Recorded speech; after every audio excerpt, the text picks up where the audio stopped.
Chapter 316. This difference made Johnny completely understand the difference between a professional and an amateur. This kind of fighting posture was really cool. Although he was already a middle-aged uncle, Johnny had to admit that Rog's battle stance was indescribably pleasing to the eye. Of course, this might also have something to do with the fact that Rog's entire body was glowing. The blue-white unlimited mode paired with the orange-red hellfire created an inexplicably beautiful image. If Johnny had browsed through China's internet, he would have understood what it meant by red and blue since ancient times. Rog discovered Johnny, who was standing there in a daze, and said unhappily, "Your opponent is over there." He had already finished off the whirlwind demon and sent the fire demon flying hundreds of meters away. The only one still standing in front of them was that earth demon, who didn't look very smart. When the earth devil, which was made of mud and stone, saw Rog kill the whirlwind devil and severely injure the fire devil, it couldn't help but think of running away. Although the earth demon looked simple and honest, he was actually very quick-witted. If he wasn't quick-witted enough, he wouldn't have been able to become one of the few demons who had mastered the power of nature. He wouldn't have been chosen by Mephisto to become his subordinate. Although in name, all the demons in hell were the subordinates of the Lord of Hell, Mephisto. But there weren't many demons who could truly become Mephisto's subordinates. The fact that the earth demon could stand out from so many demons was enough to prove his strength and quick-wittedness. As soon as Rog finished speaking, the earth demon took action before Johnny could react. The earth demon's body began to dissipate rapidly, and his entire body shrunk rapidly as if it was collapsing. Although the earth demon didn't know how Rog had killed the whirlwind demon instantly, he keenly discovered an important point after seeing Rog shatter the whirlwind demon's core with one slash. Energy body. Before Rog killed the whirlwind demon instantly, he forcefully suppressed the whirlwind demon's energy transformation and seized the opportunity to shatter the core in its physical state. After understanding this, the earth demon naturally wouldn't continue to let himself remain in his physical state. The materialization of the body meant that the core was also materialized, which meant that there was a risk of it being destroyed. The earth demon's judgment wasn't wrong. His eyes were sharp and his actions were resolute. However, he had placed most of his attention on Rog and neglected his true opponent, Johnny the Ghost Rider. Just as Earth Demon's body began to dissipate, Johnny's evil spirit chain appeared in front of him and bound him tightly as if it had a life of its own. Damn it. The moment he was bound by the evil spirit chain, Earth Demon cursed and tried to break free from the evil spirit chain. The Earth Devil wasn't afraid of the evil spirit chain's attack, even if the hellfire wrapped around the evil spirit chain would burn his body. What he was truly troubled by was the binding of the evil spirit chains, which had interrupted the process of transforming his body into energy.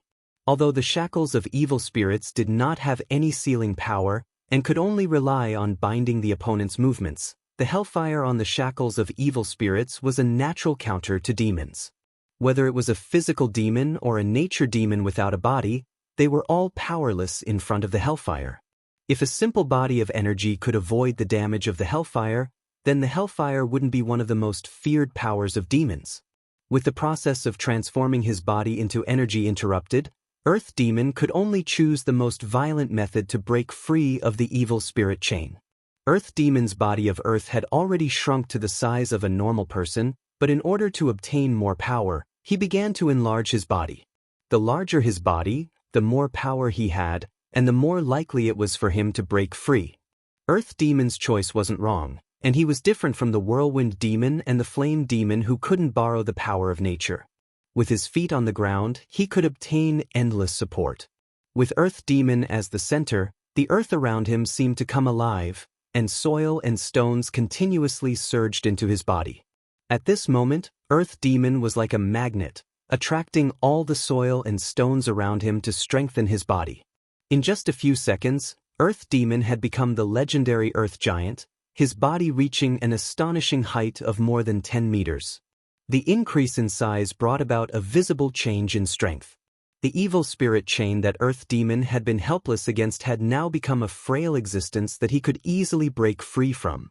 The Earth Giant-like Earth Demon let out a furious roar and stretched out its arms. The evil spirit chain that was wrapped around its body broke apart and fell to the ground. After breaking free of the evil spirit chain, the enlarged earth demon didn't immediately attack Johnny. Instead, he turned to look at Rog. Or rather, he glanced at the northern cold blade in his hand. Earth demon wouldn't let the tragedy of the whirlwind demon repeat itself. After confirming that the northern cold blade wasn't long enough to pierce through his body and destroy his core, Earth demon turned his gaze back to Ghost Rider Johnny. This was the first time Johnny had seen the evil spirit chain break. Caught off guard, Earth demon's giant fist, which was about the same size as Johnny's body, hit him hard and sent him crashing to the ground. Boom! The earth shattered as Johnny was knocked to the ground, and the hellfire on his body couldn't help but dim. Rog was only 10 meters away from Johnny, but he had no intention of helping him. In Ghost Rider form, it was impossible to kill Johnny with physical means. Rog had already tested this point. As long as the hellfire on Johnny's body was still there, he could reassemble himself even if he was smashed to pieces. And while Johnny was being beaten up, Rog's other opponent, the fire demon, finally returned to him. After taking a hit from the hard whirlpool water blade, the fire demon was in an extremely sorry state. His body of flames was only 2 meters tall to begin with, and was only slightly taller than an ordinary person. After being hit by the hard whirlpool water blade, his body of flames had shrunk to about 1.23 meters. Rather than calling the fire demon a demon, it was better to call him a dwarf with a body of flames. Human, you're good, very good. I'll burn your body and soul for 10,000 years. I'll let you know what a painful fiery hell is. Although Rog had severely injured him in one move, the fire demon didn't feel any fear. Instead, he was enraged by Rog's attack. Burn me for 10,000 years? Are you sure you can live that long? Although demons have long lifespans, you don't look like someone who can live for 10,000 years. That's because your luck isn't that good. As soon as he finished speaking, Rog opened his mouth and spat out a mouthful of water at the fire demon. Water release, wave breaker. Chapter 317.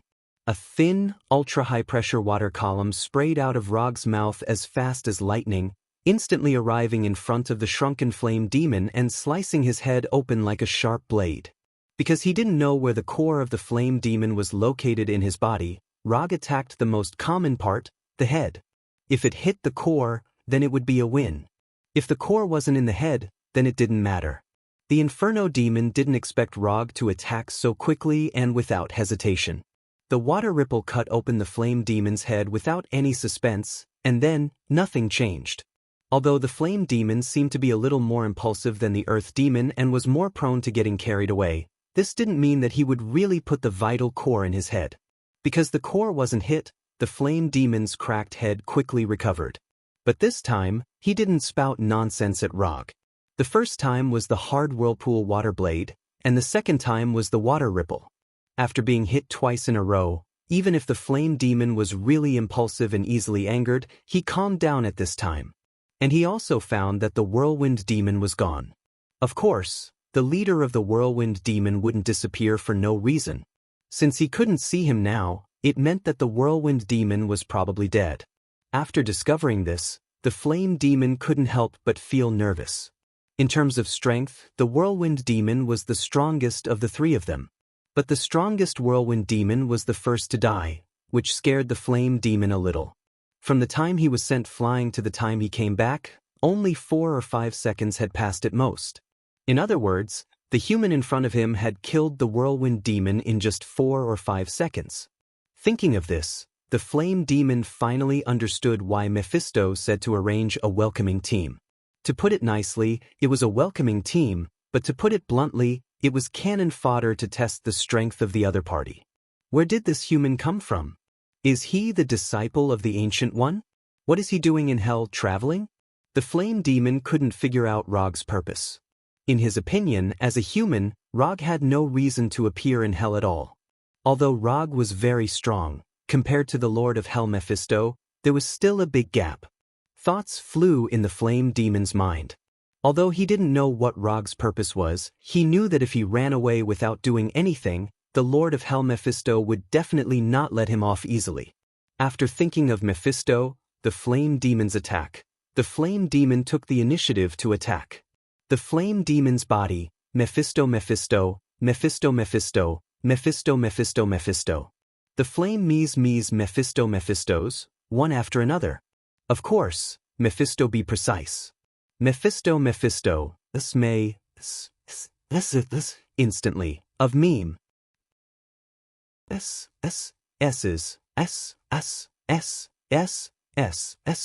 However, the flame demon was wrong about one thing, and that was that Rog did not even consider dodging. Rog raised the northern cold saber in his hand and decisively slashed at the incoming fireball. Unlike the whirlwind demon's wind blade, the flame demon's fireball could still cause damage even if it didn't hit its target. Art is Patrick Starr. The northern cold blade in Rog's hand hit a fireball without any suspense. Then, an orange-red flame soared into the sky. The fist-sized fireball exploded with a power far beyond imagination, and the exploding flames directly engulfed Rog's figure. Not only that, but after the first fireball exploded, the following fireballs seemed to have caused a chain reaction as they exploded one after another.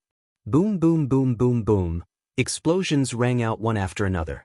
The orange-red flames continued to explode like a carnival, wantonly venting their own energy. Not only was the flame demon's attack shocking, but it was also quite powerful. Don't be fooled by the small size of the fireballs. The concentrated flame energy inside was not little at all. With this move, the flame demon defeated many demons who were stronger than him, allowing him to stand out among the demons and become Mephisto's acknowledged subordinate. The exploding flames not only engulfed Rog's figure, but also attracted the attention of Johnny and Earth Demon. Johnny never expected that the flame demon, who had been severely injured by Rog with one move, could actually turn the tables and suppress Rog to this extent. Looking at those flames that seemed to never be extinguished, Johnny could not help but worry for Rog.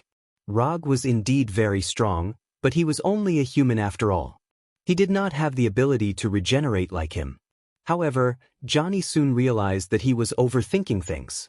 When the flames of the explosion gradually dissipated, a light blue figure that was several meters tall appeared in their line of sight. This light blue figure only had the upper body, and its appearance was not quite human. Susanoo. The moment the fireball exploded, Rog used Susanoo to completely protect himself. He had already guessed that the fireball would explode, so he was prepared early on.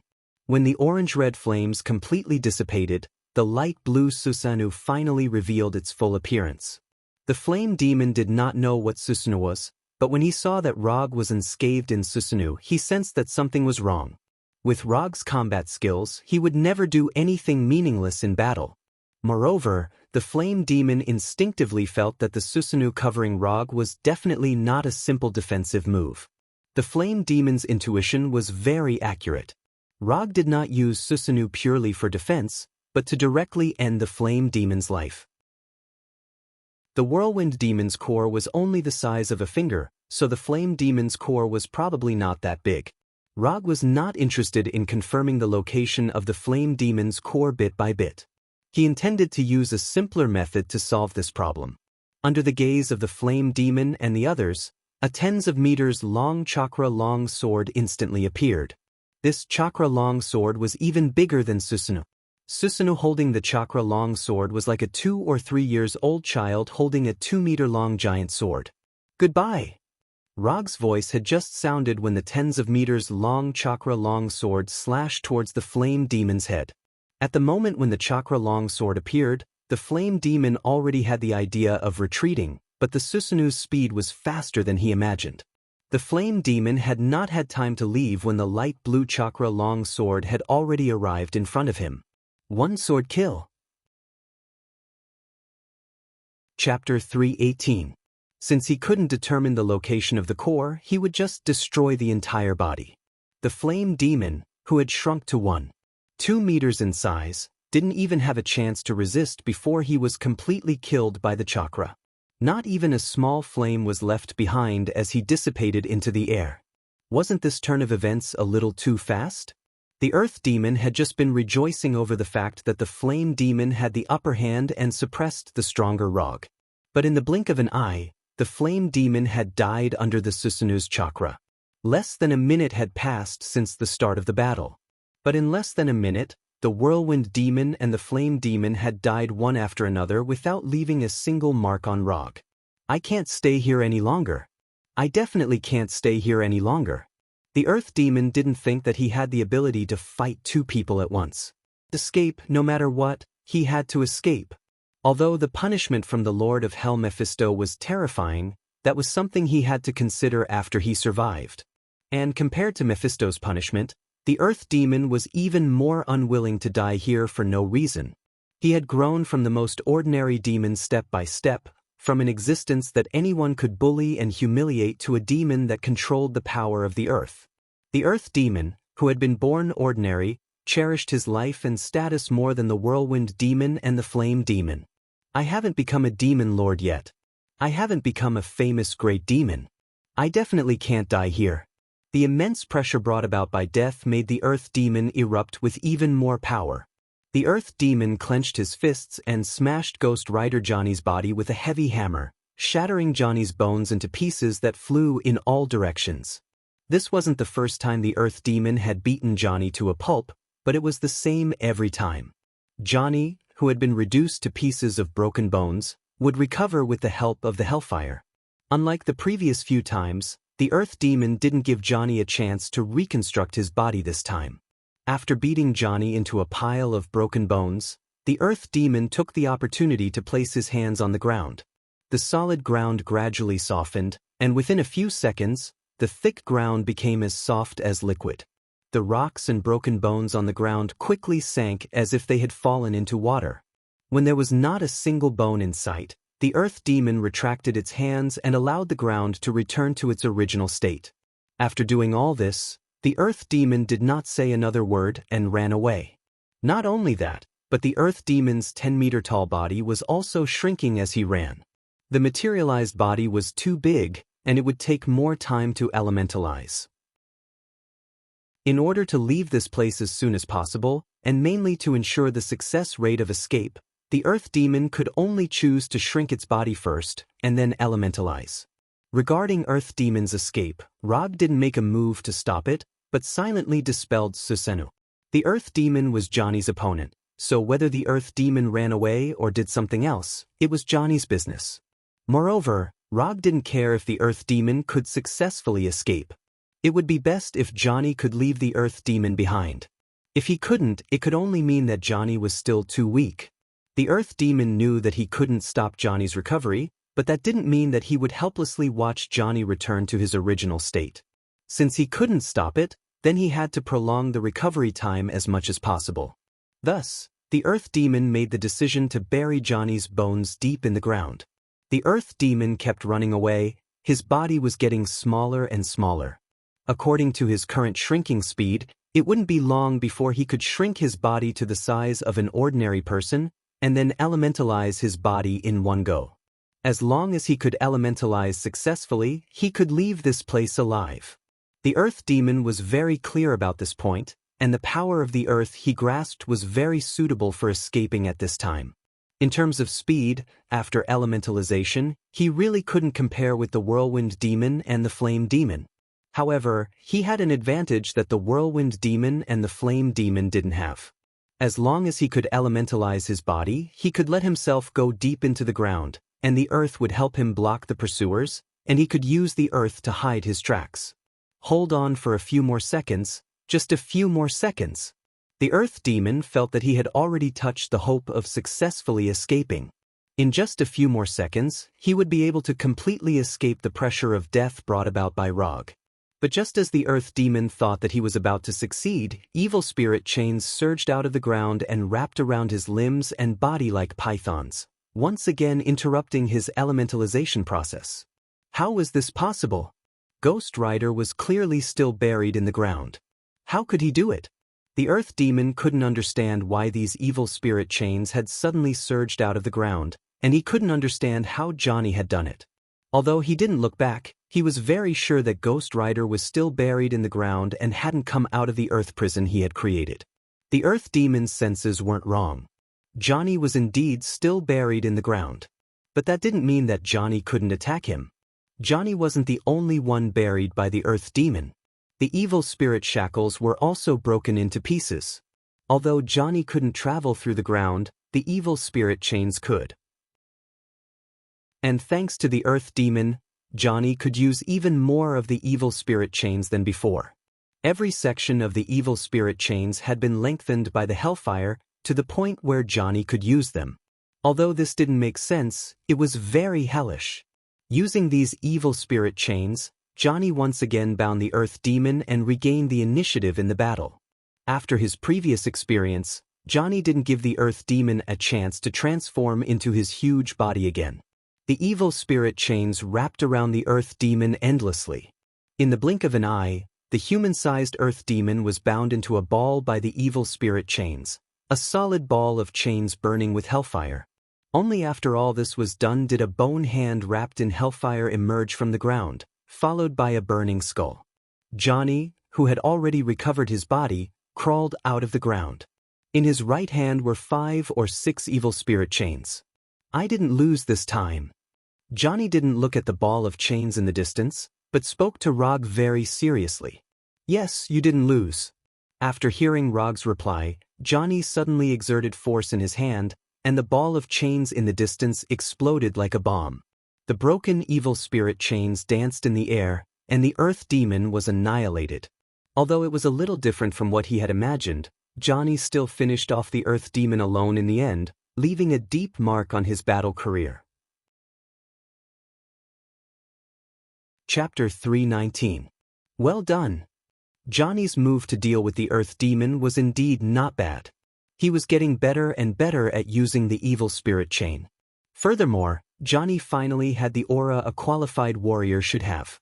If Johnny had let the Earth Demon leave just like that, Rog wouldn't have said anything, but he would still be a little disappointed.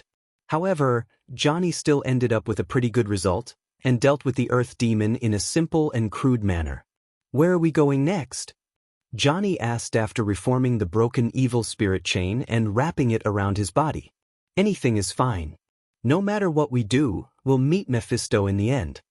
Rog didn't know where Mephisto was, nor did he have any interest in using Chakra's sensing ability to search for Mephisto. Then, will we encounter other demons later on? I seem to like the feeling of fighting demons. Johnny was silent for a few seconds before he said excitedly. As a ghost rider, killing demons with his own hands gave him an inexplicable sense of joy, as if he was born to do so. I don't know. It depends on Mephisto's arrangements. If he feels the need to continue testing us, then we'll continue to meet the demons he sends out. If he doesn't feel the need, then we'll meet him in person. Rog replied calmly. He wouldn't be surprised no matter what arrangements Mephisto made. When Johnny got back on his ghost bike and was about to leave, Rog suddenly stopped him. Since we have time now, let me tell you something. This was the first time Johnny had seen such a serious expression on Rog's face. Perhaps in your eyes, I'm very strong and can easily deal with those demons. But Mephisto isn't an ordinary demon. He's the Lord of Hell, the strongest in hell. I can have the advantage against other demons, but against Mephisto, I won't have any advantage at all. So, before Mephisto appears, I think it's necessary to remind you that Mephisto is very powerful, very powerful.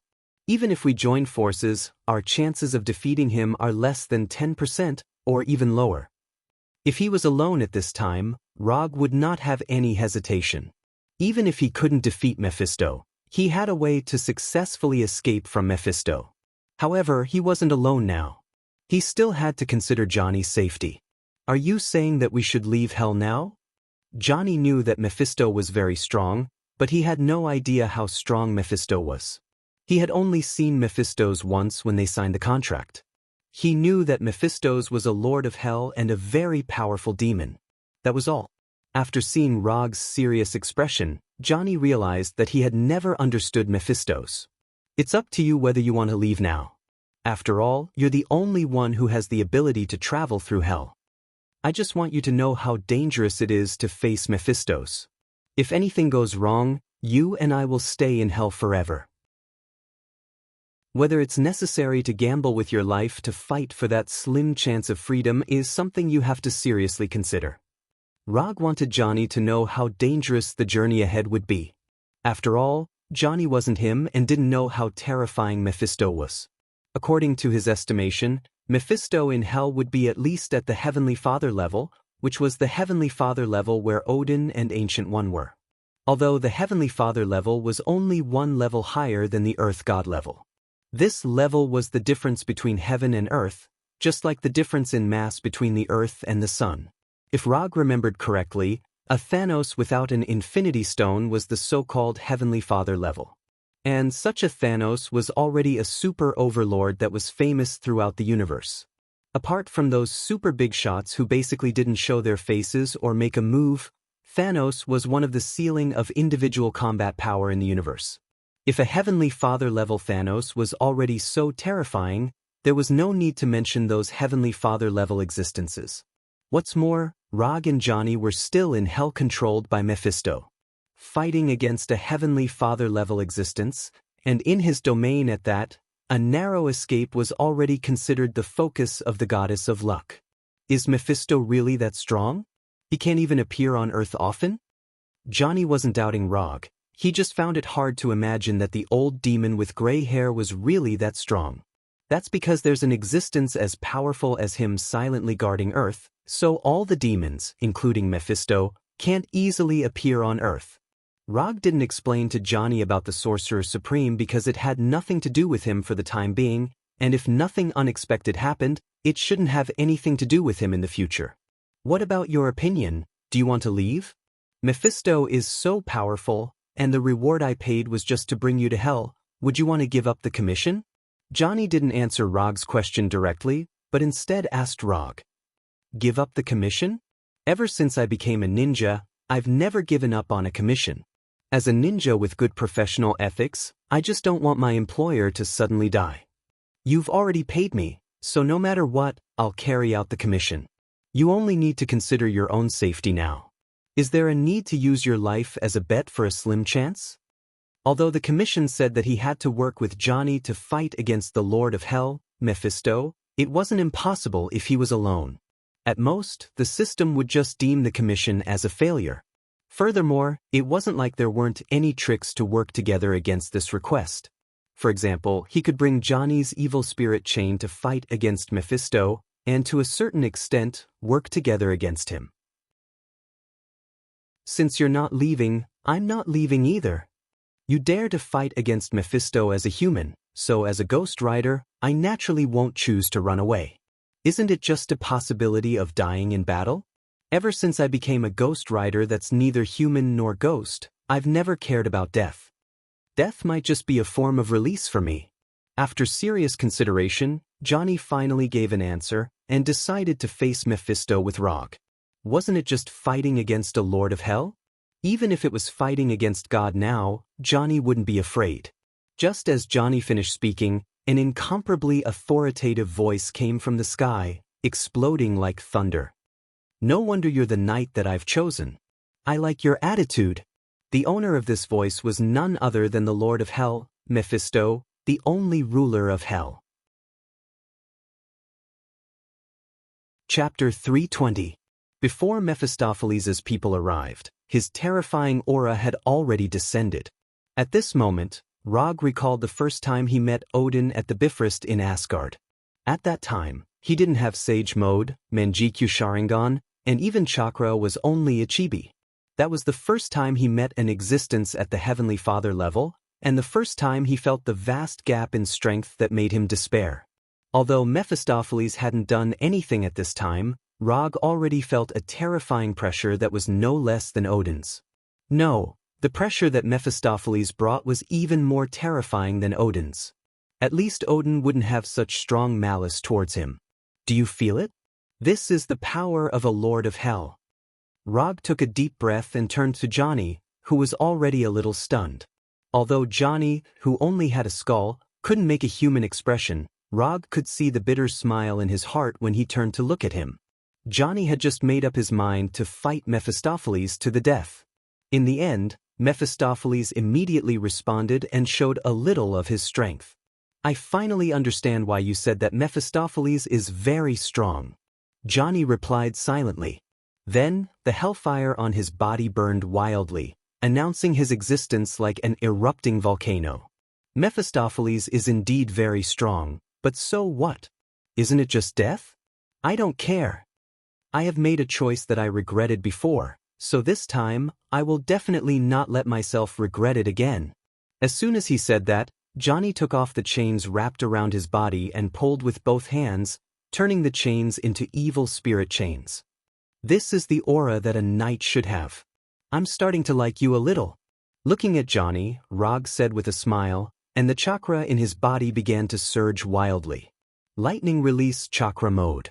Lightning Release Chakra instantly gathered in his body, and light blue chakra and lightning appeared. Rog didn't use the common chakra coat, but the Lightning Release Chakra mode known as Lightning Release Armor. Compared to the chakra coat that could only slightly increase the body's strength, the Lightning Release Chakra mode could activate the body and greatly increase defense and speed, and the transmission speed of the nerves would also be significantly increased. The unique environment of Hell wasn't suitable for Sage mode, and the extreme natural energy could cause the Sage mode to fail or even directly backfire on the user. So, unless it was necessary, Rog wouldn't use Sage mode. Besides, Mephistos hadn't even shown his face yet, so there was no need for him to take out his trump card right away. Infinite mode, Hell mode, Lightning Release Chakra mode. Mephistopheles, and all chakra was, and Suez. As long as it wasn't an instant kill, Rog was confident that he could teach Mephistopheles a lesson about the strength of a ninja from Earth.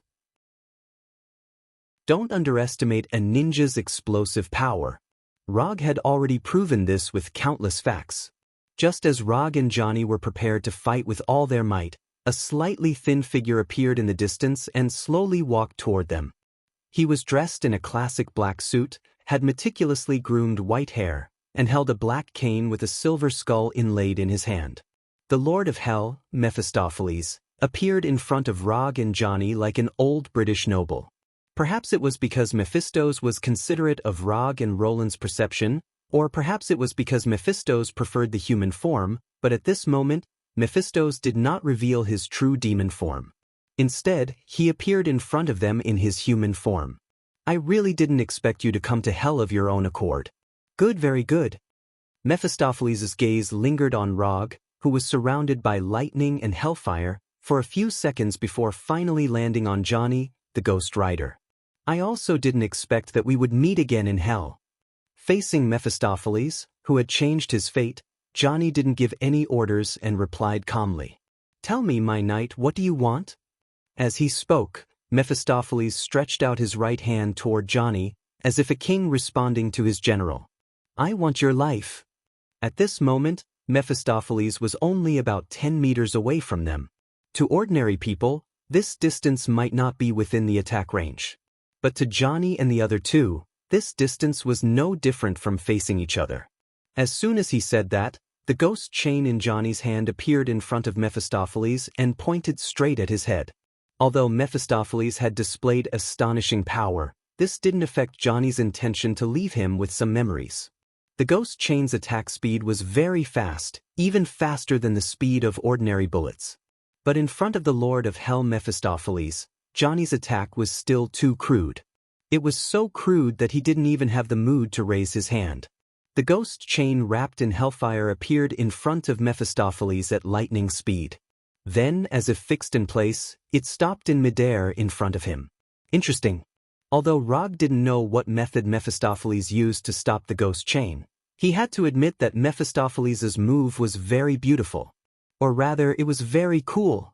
Lightning body blink. Although he was amazed, Rog didn't stop moving at all. He disappeared in an instant. Lightning body, thousand birds blade. Rog appeared behind Mephistopheles as if he had teleported. The northern cold blade in his hand transformed into a blade of lightning and slashed at Mephistopheles' neck. Just like the ghost chain, when the northern cold blade came to Mephistopheles' side, it was forcibly fixed in place by an inexplicable force. It was as if space had frozen, completely fixing the northern cold blade in midair. The moment the northern cold blade was fixed, Rog decisively let go of his right hand that was holding the blade and condensed a Rasengan. At the same time, he pulled out a flying Thor kunai from his waist with his left hand. The Rasengan in his right hand, and the flying Thor kunai in his left.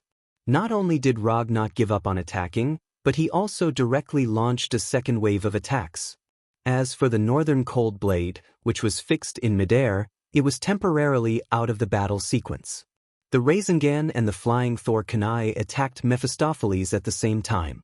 As long as one attack could hit Mephistopheles, Rog would be able to pull the battle into the flying Thor that he was best at.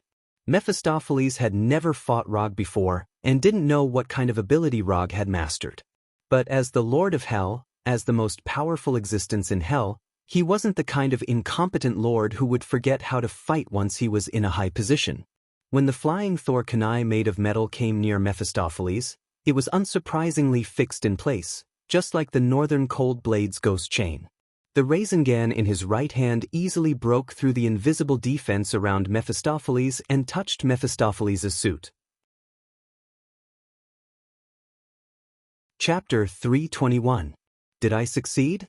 When the Rasengan touched the suit on Mephisto's body, a trace of doubt flashed through Rog's heart. Although he had never fought with Mephisto before, he was 100% sure that Mephisto, who had the strength of a heavenly father, would never perform so poorly. Mephisto must still have a backup plan. Although the Rasengan was not a weapon like the flying Thor kunai or the Northern Liang blade, if Mephisto wanted to stop it, he would definitely be able to. As he expected, when the spinning Rasengan touched the suit on Mephisto's body, an incomparably powerful energy burst out of Mephisto's body. This energy had no attributes, it was just pure energy to the extreme. Boom!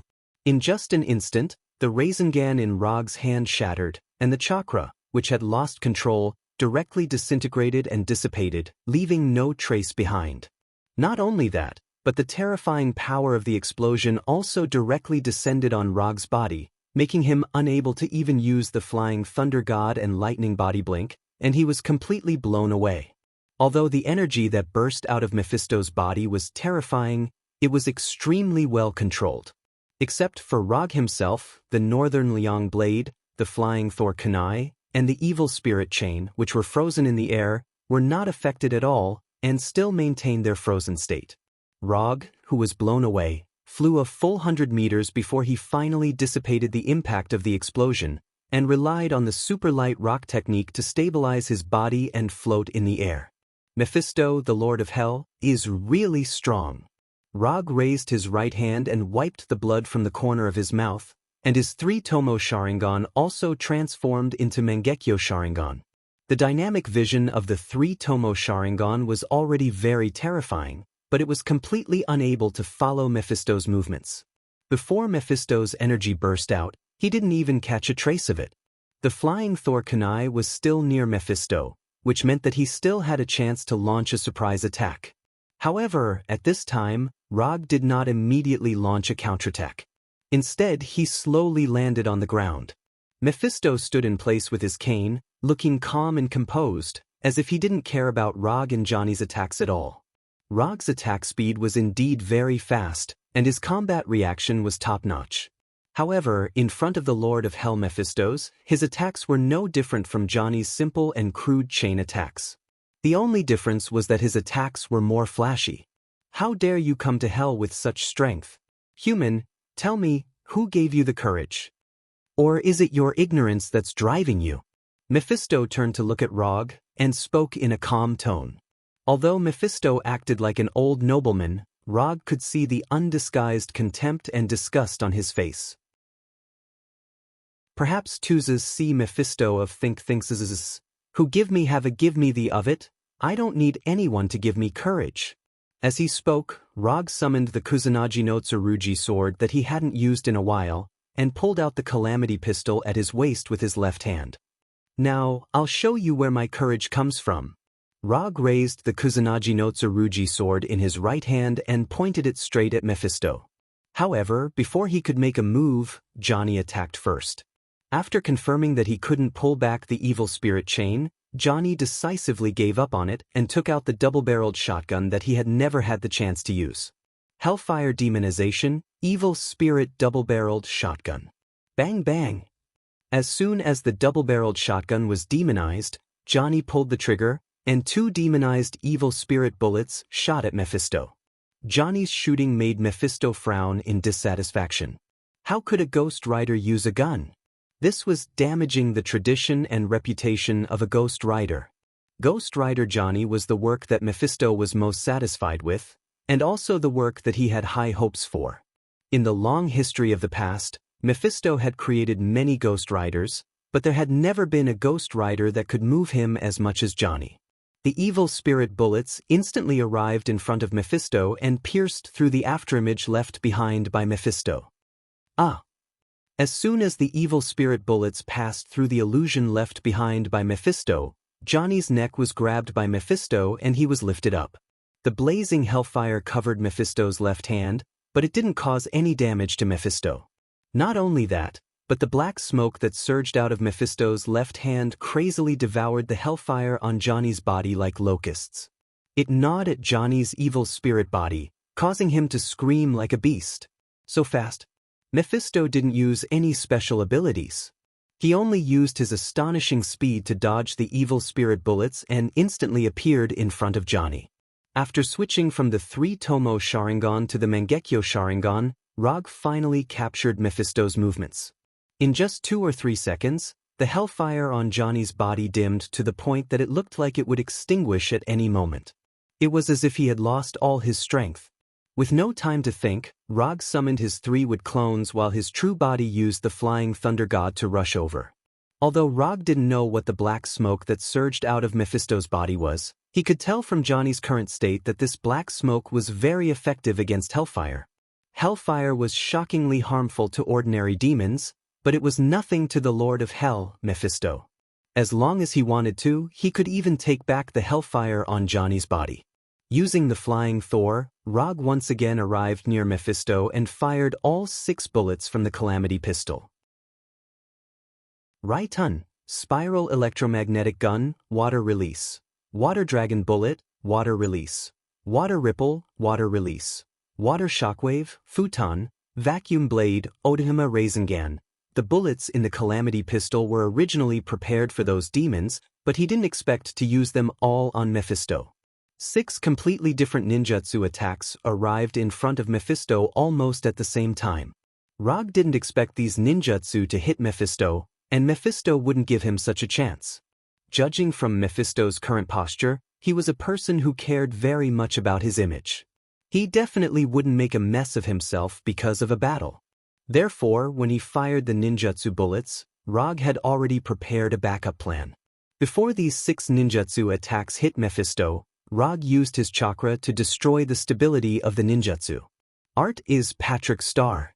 Rog couldn't detonate himself like Deidara, but he could detonate all the chakra in his ninjutsu and create a powerful but completely uncontrollable chakra explosion.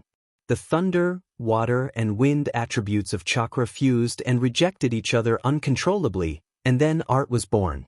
Boom! Chapter 322. The 3 different types of chakra were fused together in an inexplicable way, creating a terrifying explosion that even Rog didn't know how powerful it was. Before the explosion even started, Rog prepared a defensive barrier for himself. Wood Release. Wooden Spindle Wall. A curved circular wall was formed in front of him, completely enveloping him.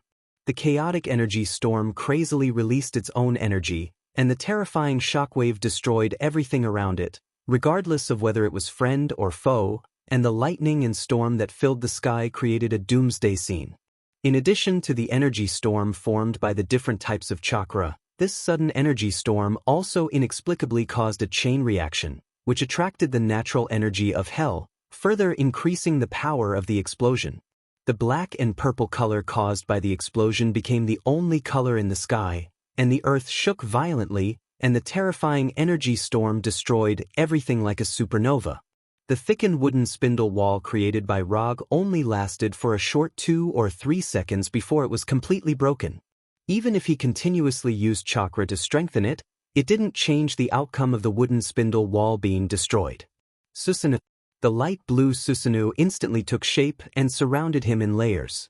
In order to ensure that Susanoo has enough defensive power, he mobilized almost all the chakra in his body and didn't spare any energy to support the existence of Susanoo.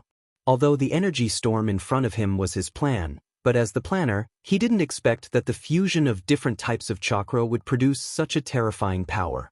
What he didn't expect was that the extreme nature energy in hell would also participate in the energy storm's revelry. If he had known that there would be such a completely uncontrollable chain reaction, he wouldn't have taken the initiative to detonate his ninjutsu. The current situation was completely beyond his expectations, and it also completely disrupted his next step. According to his plan, he should have saved Johnny after the explosion while Mephistopheles was distracted. But in this situation, let alone saving Johnny, he wasn't even sure if he could protect himself. If this energy storm didn't end, he would have to use his trump card in advance. Not only did Rog not expect that the energy storm he created would cause such a huge chain reaction, but Mephistopheles also didn't expect it either. As the Lord of Hell, Mephistopheles knew a lot more about hell than Rog did. So he knew more about the current situation than Rog did. To put it simply, the energy storm created by Rog was like throwing a grenade into an arsenal full of high explosives. The grenade wasn't very powerful, but it detonated the explosives in the arsenal, and as time passed, more and more explosives were detonated. Mephistopheles didn't matter. He couldn't ignore the fact that the arsenal's explosion would directly blow up his base. This human, he really wasn't an ordinary human. More and more natural energy was being attracted by the energy storm. Mephistos even felt that all the natural energy in hell was showing signs of being awakened. If this energy storm was allowed, if was Mice Mephistopheles, this was Mephistopheles. In order to maintain the order and safety of hell, Mephistopheles had no choice but to deal with this huge problem brought about by Rog. Mephistopheles casually swung his left hand, and Johnny, who had been grabbed by the neck, was flung out. He was instantly swallowed by the energy storm. Mephistopheles then stuck the black cane in his hand firmly into the ground, opened his arms, and released the energy in his body. There was originally a faint layer of energy barrier around Mephistopheles, protecting his safety and maintaining his dignity. But now, he had no choice but to give up this energy barrier that could allow him to maintain his dignity. He even had to reveal his demon true form. Small curved horns that resembled demon horns appeared on his face, and the nails on his hands began to grow longer and sharper. His skin also turned dark purple. Apart from that, his eyes shone with an orange-red light like hellfire. Without the protection of the energy barrier, cracks appeared on the classic black suit he was wearing, and his meticulous white hair had completely disappeared. The change in his appearance was just an insignificant prelude. What was truly shocking was the astonishing energy emitted from his body. Under the interference of the energy storm, Rog's chakra senses were severely disrupted. Right now, he couldn't even sense Johnny's existence or the flying thunder god's Kunishang. But it was in this situation where his senses were suppressed to the extreme that he felt a powerful force like a black hole. Profound, powerful, strange, unparalleled. Rog could not accurately describe how powerful this force was. The only thing he could be sure of was that this force could easily destroy planets and destroy the heavens and earth. Was this the true strength of a heavenly father? What a despair-inducing difference. Only now did Rog finally understand why the name of the Father of Gods, Odin, could spread throughout the entire universe, and why the Sorcerer Supreme, Ancient One, alone could prevent Earth from being invaded by other dimensions. Hell Lord Mephistopheles attacked with all his might, and the agitated natural energy was quickly calmed down. Without the natural energy in hell, the apocalyptic energy storm gradually weakened and finally disappeared completely. When everything returned to normal, the scene in front of Rog was completely different from before. What appeared in front of him now was a terrifying circular crater with a diameter of tens of kilometers. He and Mephistopheles were in the center of this circular crater. Although he could not see the exact height of the wall in the distance, it was extremely flat. Apart from him and Mephistopheles, who were still standing in place, everything else had flown off to who knows where, including Ghost Rider Johnny. Even the 3 wood clones that he had planned to leave behind as a backup had been completely destroyed by the energy storm. Mephistopheles did not give Rog a chance to see his demon true body. With his back facing Rog, he returned to his previous human appearance, then turned around and looked at the human who had almost caused a disaster that affected the entire hell. "Human, what's your name?" At this moment, Mephistopheles no longer had the contempt and disgust on his face. Instead, it was solemn and serious. "My name is Rog, and I'm a ninja." In addition to his name, Rog also said his profession. "Ninja? Interesting." Mephistopheles nodded with a smile, then pulled out his cane from the ground and walked 5 or 6 meters in front of Rog. He said solemnly, "Become my ninja, and I'll make you the strongest ghost ninja in the entire universe." Chapter 323. Evil Spirit Ninja? And the strongest evil spirit ninja in the universe? Rog was stunned for a moment, unable to keep up with Mephisto's train of thought. "Yes, as long as you submit to me, I can make you the strongest evil spirit ninja in the universe. After I die, you can even take over my position and become the new Lord of Hell." At this moment, Mephisto was acting like an amiable old man who had billions in assets but no suitable heir, openly tempting Rog. "Sorry, I'm quite satisfied with my current appearance. I have no intention of changing into an evil spirit for the time being." Rog tactfully rejected Mephisto's suggestion. If it wasn't for the huge difference in strength, he wouldn't even have bothered with Mephisto. The strongest evil spirit ninja in the entire universe. This title sounded very powerful, but in reality, it was meaningless. Not to mention that there was no ninja in the universe who could use ninjutsu like him. Just the fact that he was the strongest in the universe wasn't very reliable. Even Mephisto himself wasn't the strongest in the universe, let alone the evil spirits he created. Be it Ghost Rider or Evil Spirit Ninja, they were just Mephisto's subordinates. They were naturally inferior to Mephisto himself. More importantly, the appearance of a skeleton after transforming into an evil spirit didn't match his aesthetic at all. Rog remembered that not long ago, several well-known media outlets in America had teamed up to do a survey on the most desirable superheroes to marry. If he remembered correctly, he was ranked first on this list. Furthermore, he had surpassed Captain America, who was ranked second, and Tawny, who was ranked third, with an absolute advantage. Right? It was worth mentioning that Hulk was ranked 4th on the list, even above Thor and Thor. Yes, the one who was selected was Hulk, not Dr. Bruce Banner. As for the reason for being selected, Rog wasn't very sure for the time being. "You don't like the image of an evil spirit? I didn't expect that you, who have such great power, would still care about such a superficial image. Power, eternal power that surpasses everyone. This is what existences like you and me should pursue. Appearance, image, charm, personality, these are all things that only incompetent and weak existences care about," Mephisto said in disappointment. He couldn't tolerate Rog, who had such great potential, wasting his energy on such boring things. "I can only say that everyone has different pursuits. After all, I'm a human, and you're a demon, so everyone has different ideas. There's a saying that I'm not sure if you've heard of, but it's called, 3 values run with one's facial features. To become a charming villain, facial features are more important than 3 values. Odin's youngest son, Loki, is quite good at this. You can learn from him."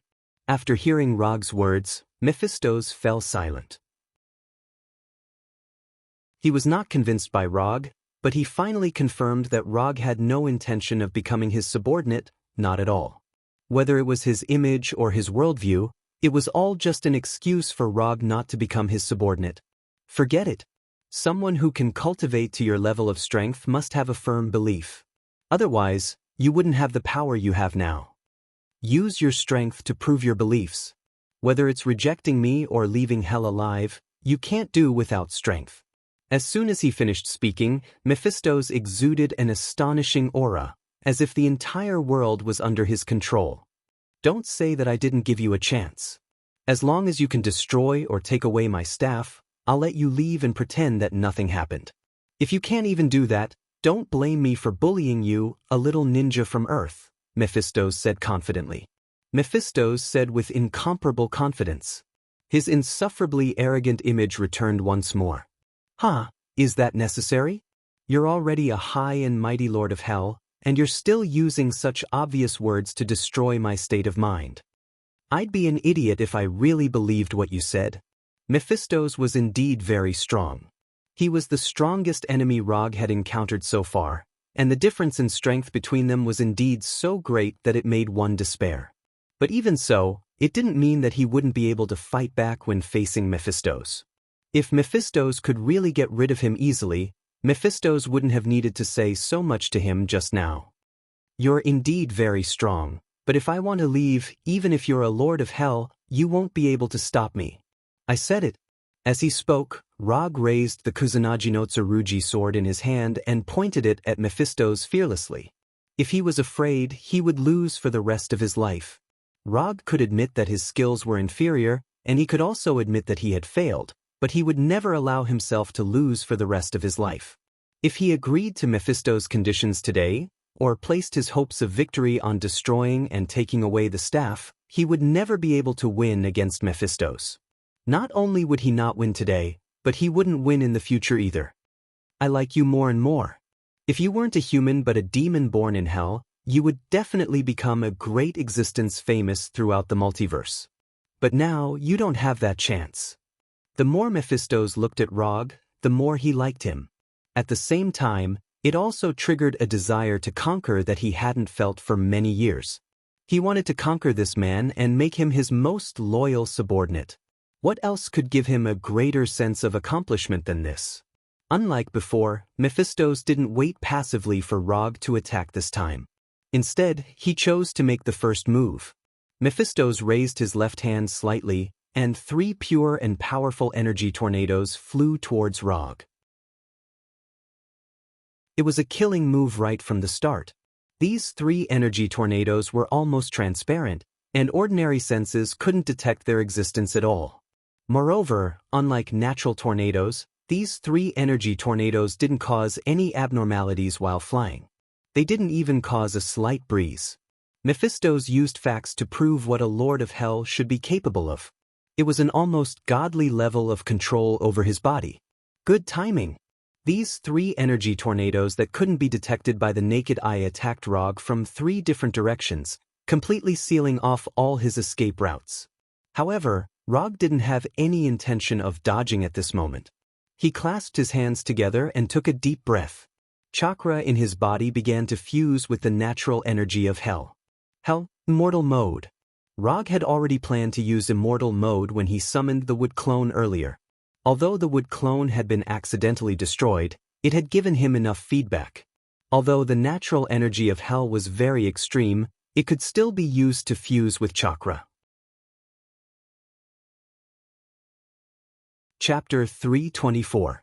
Only a madman could fight another madman. The natural energy in hell was very extreme. Even if it could be used to fuse with the immortal technique chakra, there was a risk of it going out of control. However, Rog didn't think too much about it at the moment. After absorbing enough natural energy from hell, he suddenly realized that he seemed to have fallen in love with this kind of torture that brought pain all over his body.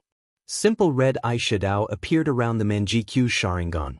The red circle on his forehead like a bull tie was entwined with flame-like patterns. The moment he entered Hell's immortal mode, Rog's physical fitness changed qualitatively, and the power of his ninjutsu, illusion, and taijutsu increased tremendously. What surprised Rog even more was that after entering Hell's immortal mode, Hell's rejection and suppression of him completely disappeared.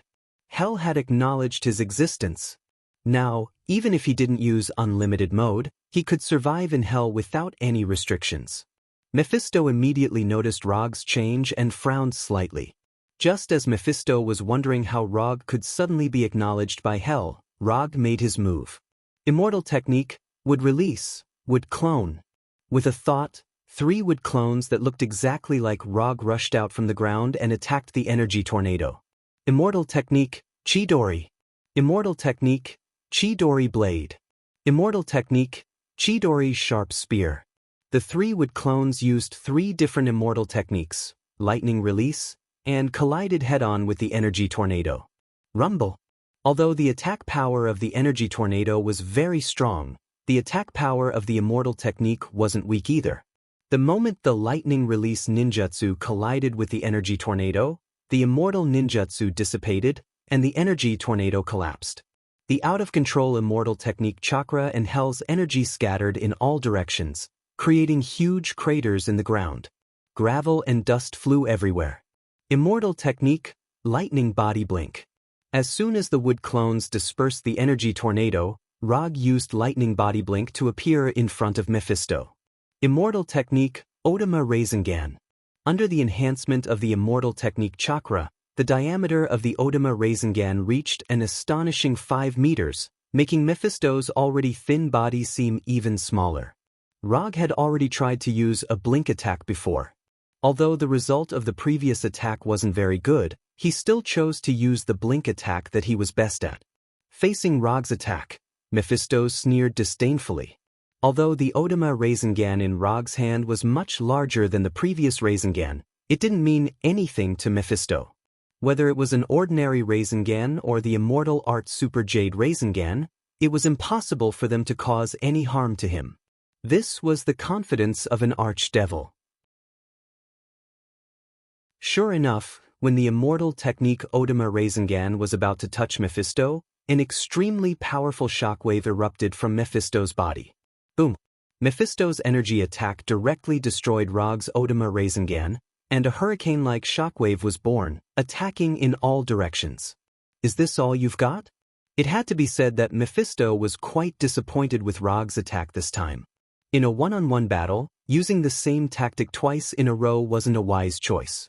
And this also meant that the attacker had run out of tricks. Immortal Art, Flying Thor.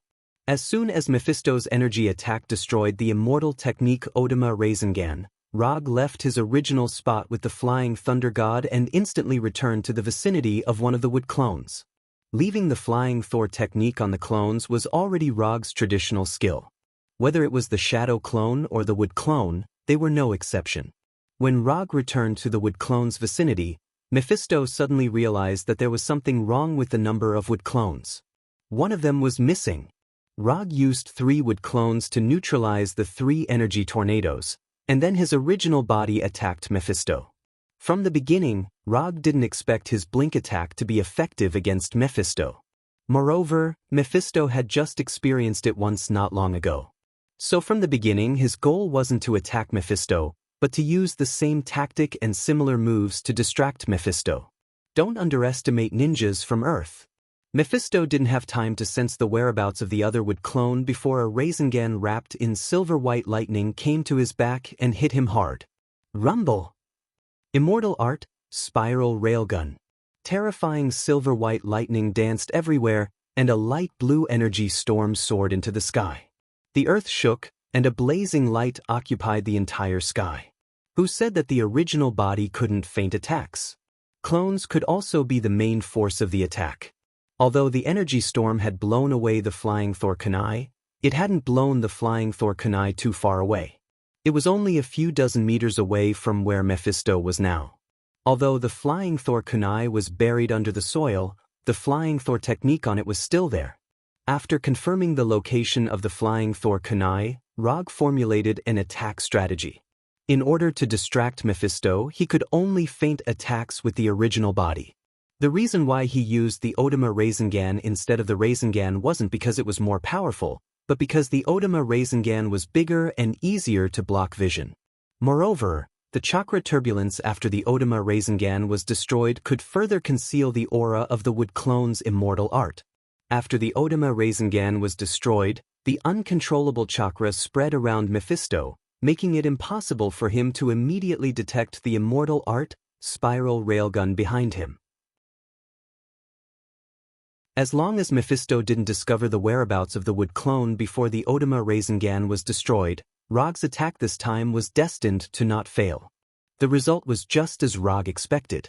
Although Mephisto noticed that the wood clone was missing, it was too late by then. Although the immortal art, Spiral Railgun was very powerful, it was still unrealistic to want to kill the Lord of Hell Mephisto in one shot. Moreover, after the simple exchanges earlier, Rog could basically confirm that Mephisto was extremely adept at energy control.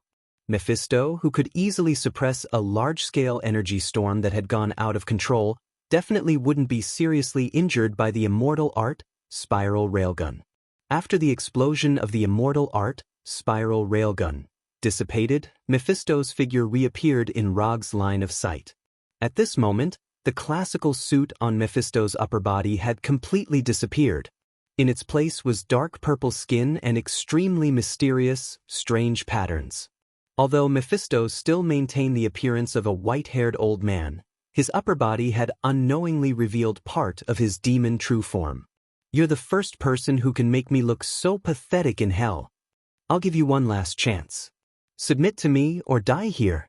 As soon as he finished speaking, Mephisto's clothes returned to their original straight state, as if nothing had happened. Chapter 325. At this moment, Mephisto still looked calm and collected, just like when he first appeared. However, Rog knew that Mephisto's was angry, and it was the kind that couldn't be appeased. However, this was normal. If he had been teased by someone who was far weaker than him, he would also be very angry and want to kill that arrogant bastard immediately. "I'll answer you for the last time. Don't even think about it if you want me to submit to you." Although he was not as strong as Mephisto's, Rog had no intention of kneeling down and admitting defeat. If he wanted to kneel down and admit defeat, he might as well kill him directly. At least this was simpler. After hearing Rog's answer, Mephisto's expression did not change at all, and the shocking aura he emitted disappeared. Before Mephisto's could make a move, Rog attacked first. Compared to defending and counterattacking, he preferred to take the initiative in the battle. Moreover, the enemy he was facing now was stronger than him. Defending and counterattacking would only put him further at a disadvantage. Immortal spell would release Descent of the Tree Realm. After entering Hell's immortal mode, Hell recognized his existence and no longer suppressed him all the time. However, Hell was Mephisto's territory after all. If he wanted to fight Mephisto's in Hell, he had to create a home ground that was suitable for him to display his strength. A lush forest immediately appeared on the barren land, adding a touch of green to the somewhat monotonous land. The moment the dense forest appeared, the trees and vines in the forest came to life instantly, fighting to attack the motionless Mephistos. Although the forest formed by descent of the tree realm was not a natural forest, it was more useful than a natural forest. As long as Rog needed it, all the plants in the forest could be used by him. Whether it was controlling the plants to attack or defend, or using them to restrain the enemy, it was as easy as breathing. Of course, the premise of all this was that he had enough chakra. In the face of the overwhelming trees and vines, the Lord of Hell, Mephistos, was still unmoved, as if he did not notice anything. However, when these branches and vines came within 5 meters of him, these branches and vines driven by the immortal technique chakra disintegrated instantly. This wasn't some fancy technique to control energy, but pure energy decomposition. In just an instant, these branches and vines were broken down into their most primitive atomic form and completely dissipated into the air. With Mephisto as the origin, an absolute domain with a diameter of 5 meters appeared. It wasn't that Mephisto's couldn't expand the range of his domain, but in his opinion, an absolute domain with a diameter of 5 meters was enough to deal with all of Rog's attacks. Although Rog's strength was a little stronger than he had imagined, it was only a little. As long as he was in Hell, no one would be his match. Mephisto's actions might seem arrogant, but as an archdevil, he had enough confidence to be arrogant.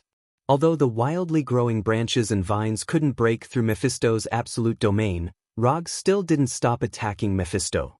Mephisto was an archdevil of Hell, and there was no doubt that he was powerful. However, there was one thing he couldn't change: the more powerful an ability was, the more energy it needed to consume. Energy couldn't be produced out of thin air. Even if Mephisto was a Heavenly Father-level archdevil of Hell, he had to abide by this law. Otherwise, he wouldn't just be a Heavenly Father-level existence. While controlling the branches and vines to attack Mephisto, Rog's wood clone didn't stay idle either. He dug out the northern cold blade, flying Thor kunai, ghost motorcycle, and the rest that were buried underground. Of course, there was also Ghost Rider Johnny, who was buried underground and trying his best to recover his body. Rog had never thought of defeating Mephisto in hell. Although this achievement was very tempting, it also depended on whether he had the strength to do so. Since he couldn't defeat Mephisto, he had to be prepared to leave hell in advance. Mephisto sensed Rog's little movements, but he didn't stop Rog. Instead, he let Rog dig Johnny out. After digging Johnny out, Rog returned Johnny's ghost motorcycle to him and gave him some instructions. After listening to Rog's arrangements, Johnny was silent for a few seconds. Then, he got on his ghost motorcycle and drove off into the distance without looking back. Just as Rog said, with Johnny's current strength, he couldn't do anything even if he stayed. Instead of staying here and being helpless, he might as well become Rog's backup plan for leaving hell.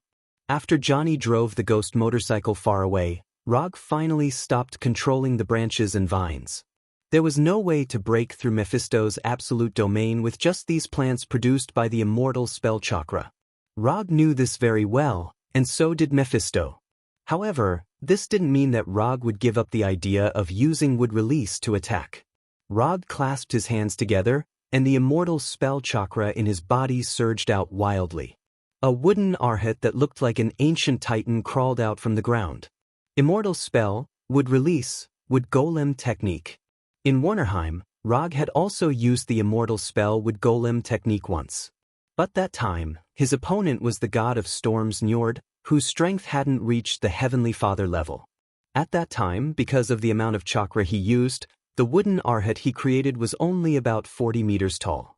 This time, with his full strength, the wooden arhat's height exceeded 100 meters for the first time, reaching an astonishing 120 meters. Wearing a white haori, he stood on top of the wooden arhat's head and looked down at Mephisto in the forest. Compared to the wooden arhat's huge head, Rog seemed a little small. However, the aura he exuded was even more shocking than the 120-meter-tall wooden arhats. Is this your killing move? Interesting. In the forest, Mephisto looked up at Rog and revealed a mysterious smile.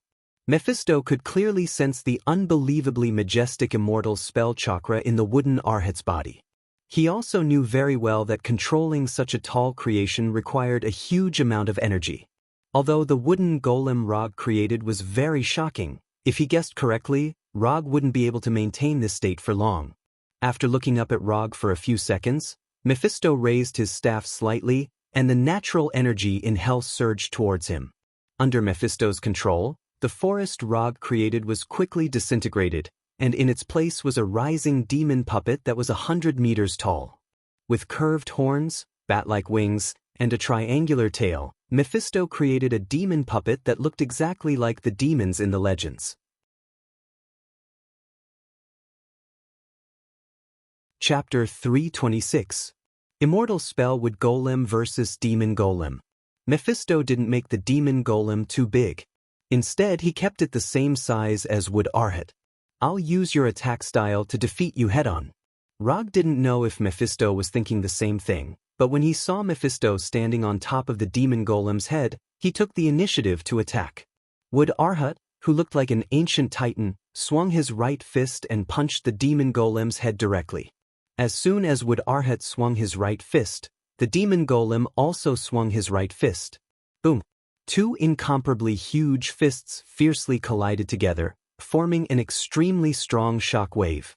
Although Mephisto wasn't good at close combat, his golem control skills weren't weak at all. Even though he punched later, he still accurately judged the trajectory of Wood Arhat's attack. You want to meet force with force? Then I'll fulfill your wish. After Wood Arhat's right fist was blocked, Rog didn't hesitate and controlled Wood Arhat again. Rog had a wealth of experience controlling Wood Arhat to fight. He even summed up a set of fist techniques that belonged to Wood Arhat. Praise the Namo Gatling Bodhisattva fist technique. 3,600 revolutions in a breath. Euler, Euler, Euler, Euler. Under Rog's control, the astonishingly large Wood Arhat transformed into a crazy punching machine. The huge fists hit the body of the devil puppet made of mud and stone like missiles. At this moment, all the fighting techniques disappeared from Rog's mind. The only thing he knew now was to use Wood Arhet's fists to beat the demon golem continuously. Wood Arhet's sudden outburst made Mephisto frown unconsciously. The energy in his body surged wildly. While repairing the demon golem's body, he also began to counterattack fiercely. The 100-meter-tall Wood Arhet and the demon golem were like boxers in the ring, attacking the enemy in front of them crazily. Broken wood and stone flew everywhere and fell to the ground like meteors. The shockwave produced by the collision of the fists exploded with a loud sound like a sonic boom. The fight between Wood Arhet and the demon golem created artificial earthquakes. The ground shook violently, and spiderweb-like cracks could be seen everywhere. On the surface, this was a fight between Wood Arhet and the demon golem. But in reality, this was Rog and Mephisto's energy confrontation. Whether it was controlling Wood Arhet to fight the demon golem or repairing their injured bodies, it required a huge amount of energy. As long as one side's energy was depleted, this earth-shattering fight would come to an end. As a Heavenly Father-level Lord of Hell, Mephisto's had an absolute advantage in terms of energy reserves. Whether it was the energy stored in his body or the natural energy that he could mobilize, he was far superior to Rog. So even if the demon golem was weaker, he wasn't worried at all. Unlike Wood Arhet, the demon golem was just a puppet that Mephisto had casually created. Other than being a little bigger, the demon golem didn't have any extraordinary abilities. Although Wood Arhet looked very ordinary, it was an out-and-out high-level wood-release ninjutsu. Wood Arhet not only had both attack and defense, but also had strong physical attack and defense abilities. It also had strong energy resistance. Ordinary energy attacks not only couldn't hurt Wood Arhet, but could also become a weapon for Wood Arhet to counterattack. The Bijidama was a typical example. Although Wood Arhet was fighting with the demon golem like a landslide and had a slight advantage, he was still a wood-release ninjutsu. But Rog knew very well that if this continued, he would definitely be the one to lose. The wood-release ninjutsu was one of his ultimate moves, but the demon golem was just a puppet that Mephisto had casually created. The two weren't on the same level at all. What was even more troublesome was that his own chakra was rapidly decreasing. Once his chakra was exhausted, the Hell Immortal mode would automatically disappear. Without the buff of chakra, his strength would be further weakened. He didn't have much chakra, but the nine-tailed chakra couldn't be merged with natural energy, let alone be refined into chakra. Forget it, it's time to end it. After perceiving Johnny's current location, Rog decided to use his last card. Susanoo. The Susanoo formed by chakra appeared again. Compared to the 100-meter-tall Wood Arhet, the 7 or 8-meter-tall Susanoo seemed a little small. However, this half-body Susanoo didn't last for long before Roger took the initiative to disperse it. Before transmigrating, Rog had imagined a scene. Or rather, a move that was more advanced than Gundam. Susanoo Great Buddha, 2 people destroy 4 countries. This was a sentence that Rog had read before transmigrating, and now he intended to fulfill the first half of this sentence. Aya! Rog, who was standing on top of Wood Arhet's head, let out a miserable howl. The tearing feeling brought by the Susanoo's materialization and the stinging feeling brought by the Hell Immortal mode fused together, forming a bone-deep pain. The Susanoo that was scattered by Rog didn't dissipate. The light blue chakra began to cover Wood Arhet, and then materialized into the appearance of armor. Rog's Susanoo was originally only in the second form with flesh and blood. Under the buff of Hell Immortal mode, his Susanoo reached the third form with armor for the first time. At this time, the armor of Susanoo covered Wood Arhet's body. Pain, pain, pain, pain. Using Susanoo in Hell Immortal mode, only a madman like Rog would do this. And covering Arhet with Susanoo's armor was something that even Madara had never tried. Madara once used Susanoo, but it was just Susanoo covering Kyuubi's body. Covering Wood Arhet's body with Susanoo was a new experience that no one had ever experienced before, an inhuman experience of extreme pain. After using this shrunken version of Susanoo Great Buddha, even Rog, who had a strong will, couldn't help but kneel on one knee on top of Wood Arhet's head. After going back, he must practice Susanoo well. Although he was trembling with pain, Rog still had some messy thoughts in his mind. Although the cost of using it was a bit high, the effect was obvious. After putting on the light blue Susanoo armor, Arhat, whose momentum was already very amazing, showed a shocking power that was not weaker than Mephisto's. Susanoo Great Buddha. This was Rog's real trump card. When Arhat transferred the Susanoo armor, Mephisto's face finally became dignified, and he looked at Rog very seriously. Chapter 327. Although the battle didn't last long, Mephisto realized that Rog was more difficult to deal with than he had imagined. Or rather, he was more pleasantly surprised. Every time he thought that Rog was going to stop here, Rog would always come up with some new tricks and play one amazing trump card after another. If not for Rog's repeated rejections and provocations, Mephisto would have really looked forward to signing a contract with Rog and making him his strongest evil spirit subordinate. However, it turned out that Rog had no intention of signing a contract with him. Looking at Arhat, who was covered in light blue armor, Mephisto sighed as killing intent surged in his heart. Kill Rog, force his soul to stay in hell, and then transform his soul into an evil spirit. Since Rog was unwilling to accept his good intentions, Mephisto could only use some forceful means. Killing intent flashed across Mephisto's body, but Rog's sharp senses picked it up. He wasn't surprised by Mephisto's decision. If he were Mephisto, he would have made a similar decision. Although he said that, he had no intention of giving up. He had already used his trump card, the Susanoo Buddha, so there was no need to consider anything else. With a thought, Arhat, who was wearing the Susanoo armor, attacked again. Boom, boom, boom, boom. With the Susanoo armor, the wooden Arhat's attack power and defense power have been significantly improved. Although Arhat's body didn't change at all, his punches now were stronger than the previous dozen punches combined. Left hook, right hook, straight punch, forward punch, 1-2 combo. At this time, the wooden Arhat was like an invincible boxing champion in a boxing ring. Punch after punch landed on the demonic puppet's body, forcing it to retreat step by step. Although Mephisto's controlled the demon puppet to counterattack, the Susanoo armor on Arhat's body was like an absolute defense, blocking all of the demon puppet's counterattacks. In just a few seconds, huge spiderweb cracks appeared on the demonic golem's body. Broken soil and stones splashed out like a meteor shower, fiercely hitting the ground and creating craters of various sizes. Under the powerful attack that Arhat was unable to resist, the demon golem couldn't even make a slightly effective counterattack and could only stagger backwards. The speed at which Arhat was destroying the demon puppets far exceeded the speed at which Mephisto could repair them. The 100-meter-tall demon golem was like an incomparably huge sandbag, receiving Arhat's punches that were each heavier than the last. From the looks of it, Rog now had the upper hand. But he knew very well that this upper hand was only the result of Mephisto giving up. Mephisto's best energy attack hadn't been used at all. Rog didn't know what Mephisto was planning.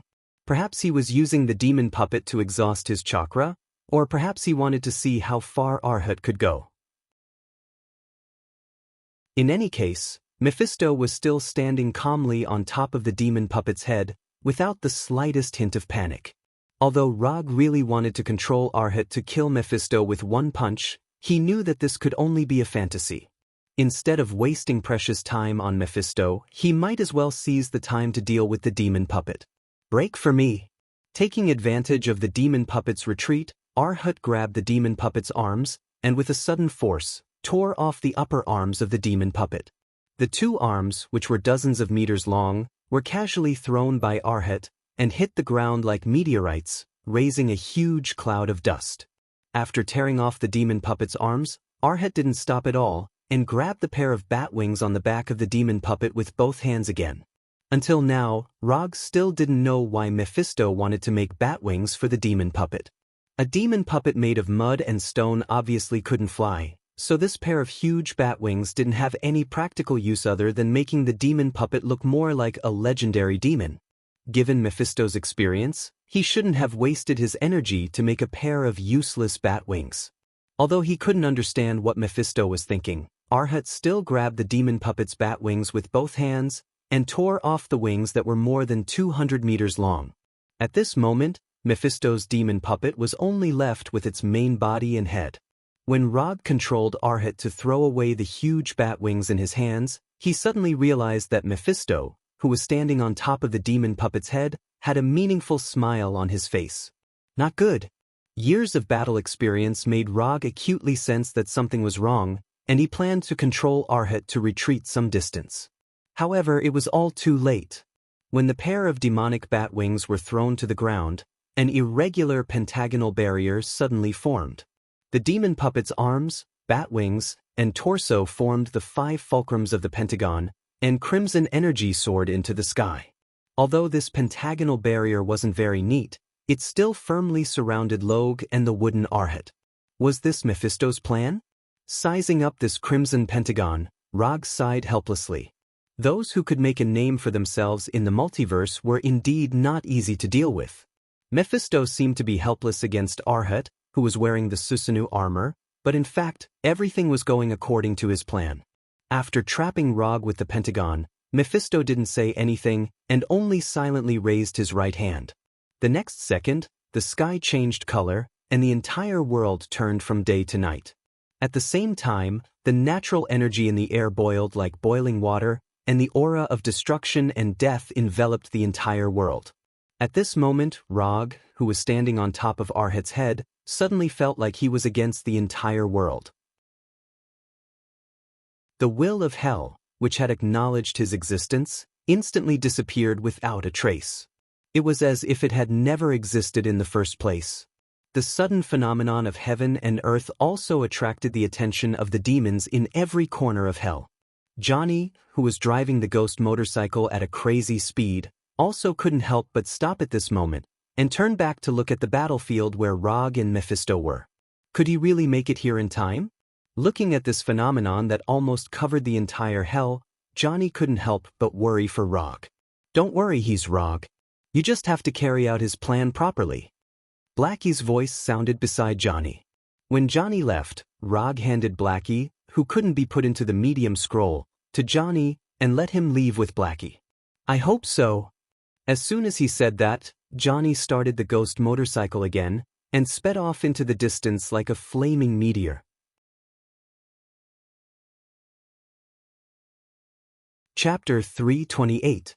Rog tried to use the Susanoo Buddha to quickly end the battle, and Mephisto happened to have the same idea. However, unlike Rog, Mephisto's preparations were more covert. First, he trapped Rog with a pentagonal barrier, and then used an energy storm to directly destroy Rog's existence. As long as Rog died, Mephisto would be able to control his soul at will. When the time came, not to mention transforming Rog into an evil spirit, it wouldn't be a problem to completely turn Rog into a demon. Apart from Johnny, it had been a long time since Mephisto had seen a soul like Rog's that could move him. No, this was an existence even more precious than Johnny's soul. Johnny the Ghost Rider was just one of his test subjects. He couldn't compare to Rog at all. A strong desire erupted in Mephisto's eyes, which made Rog, who was standing on Arhat's head, involuntarily feel a chill. It wasn't a good experience to be sized up by a male creature like this. The natural energy in the air was still boiling wildly. Before long, this natural energy would transform into a terrifying energy storm that would completely destroy Rog and Arhat. Although he had fallen into Mephisto's meticulously prepared trap, Rog still had no intention of giving up. It wasn't the first time he had been trapped by a barrier. Although he didn't know magic, he had his own way of cracking barriers. No matter what the principle of a barrier was or how effective it was, at the end of the day, a barrier was just a barrier. And barriers could be broken with brute force. When Mephisto prepared the energy storm to kill Rog in one fell swoop, Rog took a deep breath and unleashed all the chakra in his body. At this point, there was no need to continue maintaining chakra. And even if he used up all his chakra, he still had the nine-tailed chakra. Although that would cause him to directly exit Hell's immortal mode, he couldn't care less at this moment. Mephisto immediately noticed Rog's actions, but he didn't take Rog's actions to heart. In his opinion, this was just Rog's desperate struggle. No matter what Rog did, he wouldn't be able to change his fate of dying in the barrier. This pentagonal blood-colored barrier was the tomb that Lord of Hell Mephisto had specially created for him. Under Rog's full power, the chakra in his body roared out like a flood. A massive amount of chakra gushing out of his meridians, leaving visible bloody marks on his body. As soon as the bloody scars that covered his entire body, the immortal's body recovered. Destruction and rebirth had reached a different balance's body to achieve a balance. And Rog didn't care about the pain coming from his body. At this time, he was already tortured to death by the pain of using Susanoo in Hell's immortal mode. Adding some additional pain to the already bone-deep pain naturally wasn't a big deal. The wooden Arhat's right hand was raised high, and an immortal art super jade Rasengan that was even bigger than the wooden Arhat's body appeared in his hand. The 7th Hokage Naruto used countless facts to prove one thing, that is, there is no enemy that can't be defeated by a Rasengan. If there is, then another Rasengan. If you can't defeat the enemy with a Rasengan, then it can only mean that the Rasengan you made wasn't big enough or strong enough. What Rog wanted to do now was to use facts to prove the 7th Hokage's point of view once again, and add a new record to the Rasengan's Rasengan tactics. Under Rog's full power, a huge Rasengan with a diameter of 300 meters was born. This super-huge immortal art super jade Rasengan spun wildly, and the flow of chakra even set off an equally huge super tornado. When this immortal art super jade Rasengan was formed, Rog still didn't stop, and covered it with the power of hellfire. In addition, he also mobilized a part of the Kyubi chakra and forcibly integrated it into this immortal art super jade Rasengan. The original blue and white immortal art super jade Rasengan also turned red and blue after the fusion of hellfire and Kyubi chakra. Outside the crazily spinning chakra, there was also a crazily spinning orange-red hellfire. Mokutan, Sage Mode, Susan, Super Jade Rasengan, Hellfire, Kyubi Chakra. If these things combined couldn't break Mephisto's pentagonal blood-red barrier, then Rog didn't need to think about anything else, and could just accept his fate and wait for death. Wooden Arhat originally didn't have the ability to use ninjutsu, but the possession of Susanoo gave him the possibility of using ninjutsu. This unprecedented immortal art super jade Rasengan that fused many kinds of power was, to a certain extent, the limit of what Rog could currently use. This red and blue immortal spell super jade Rasengan entwined with hellfire was the pinnacle of his strength. Whether this Rasengan could break Mephisto's pentagonal blood-red barrier, or what kind of damage it could do to Mephisto, this was Rog's last attack. After this move, victory or defeat, life or death, would be the final answer. Mephisto thought that he had forced Rog into a desperate situation, but Rog proved him wrong again. Looking at the red and blue ball in the wooden Arhat's hand, which contained immense power, Mephisto suddenly laughed. This kind of aura, this kind of willpower, this was an opponent worthy of him taking seriously. Only this kind of existence can become the sharpest weapon in my hands, and bring the glory of hell to the multiverse. Rog, I want you. Mephisto suddenly shouted, not caring about his image as a superior lord of hell. You can't. After hearing Mephisto's shout, Rog replied calmly. Then, the 100-meter-tall wooden Arhat suddenly exerted strength in his legs, and his entire body leaped high into the air, directly pouncing on Mephisto. The pentagonal blood-red barrier had 5 fulcrums, and these 5 fulcrums were the key to the barrier. Rog wouldn't choose any of the other fulcrums to break the barrier. He would only attack the fulcrum where Mephisto was. When wooden Arhat, who was holding the immortal art super jade Rasengan, leaped high into the air, Mephisto also raised the black staff in his hand. The silver-white skull staff pointed directly at Rog, who was above wooden Arhat's head. The boiling natural energy between heaven and earth instantly formed a deep black hole with the skull staff as the origin, and a powerful energy storm that could destroy everything instantly formed. The fist-sized black ball was the core of the energy storm, and contained all the energy storm's power. Break for me. The immortal art super jade Rasengan, which was 300 meters in diameter, collided fiercely with the black ball in the energy storm. A white light brighter than a supernova explosion instantly appeared, cutting through the endless night like the dawn of dawn.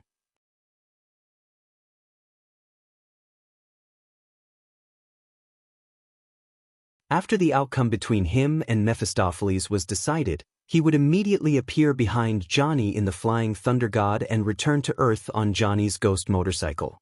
Rog's attempt to leave Hell on the ghost motorcycle couldn't be hidden from Mephisto, but he didn't plan on hiding it from Mephisto. What he needed was just a little bit of time.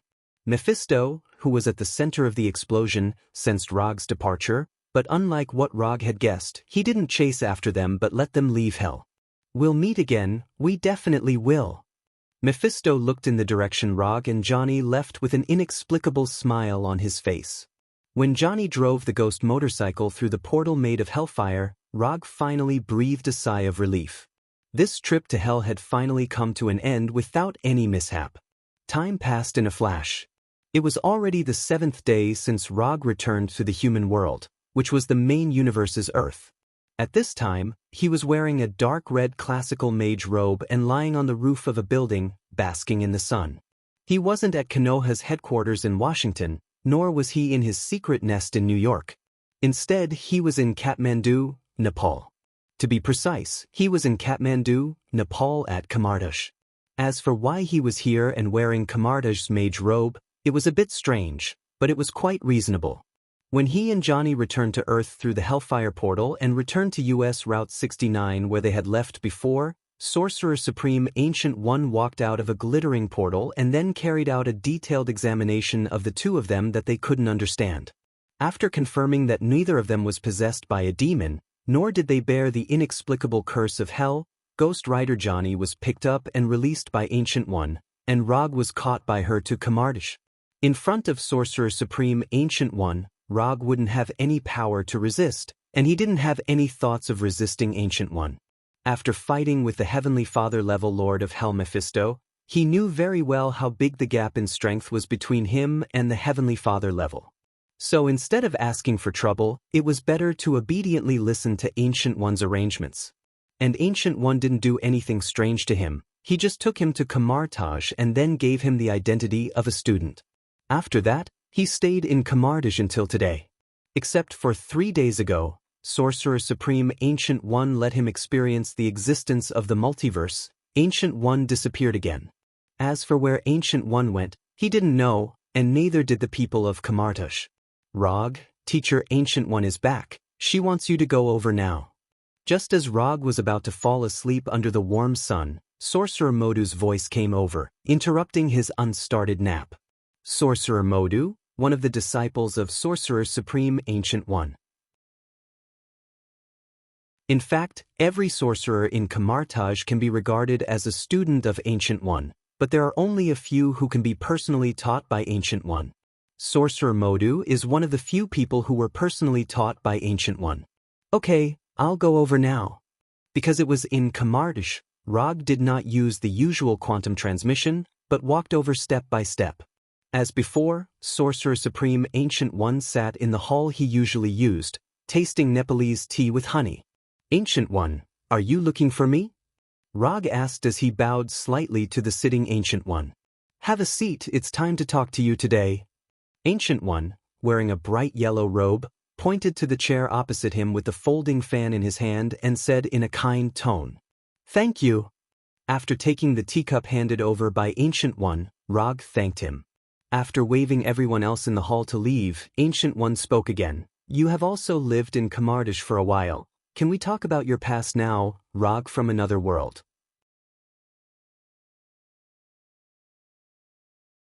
Chapter 330. Ancient One opened his mouth and told Rog's biggest secret. If the person sitting in front of Rog now was not Ancient One, but someone else, Rog would definitely reply, "I'm not, I didn't, you're talking nonsense." But since the person who said this sentence is Ancient One, there is no need for him to continue to hide it. You've already confirmed it, so I don't need to say it again, right?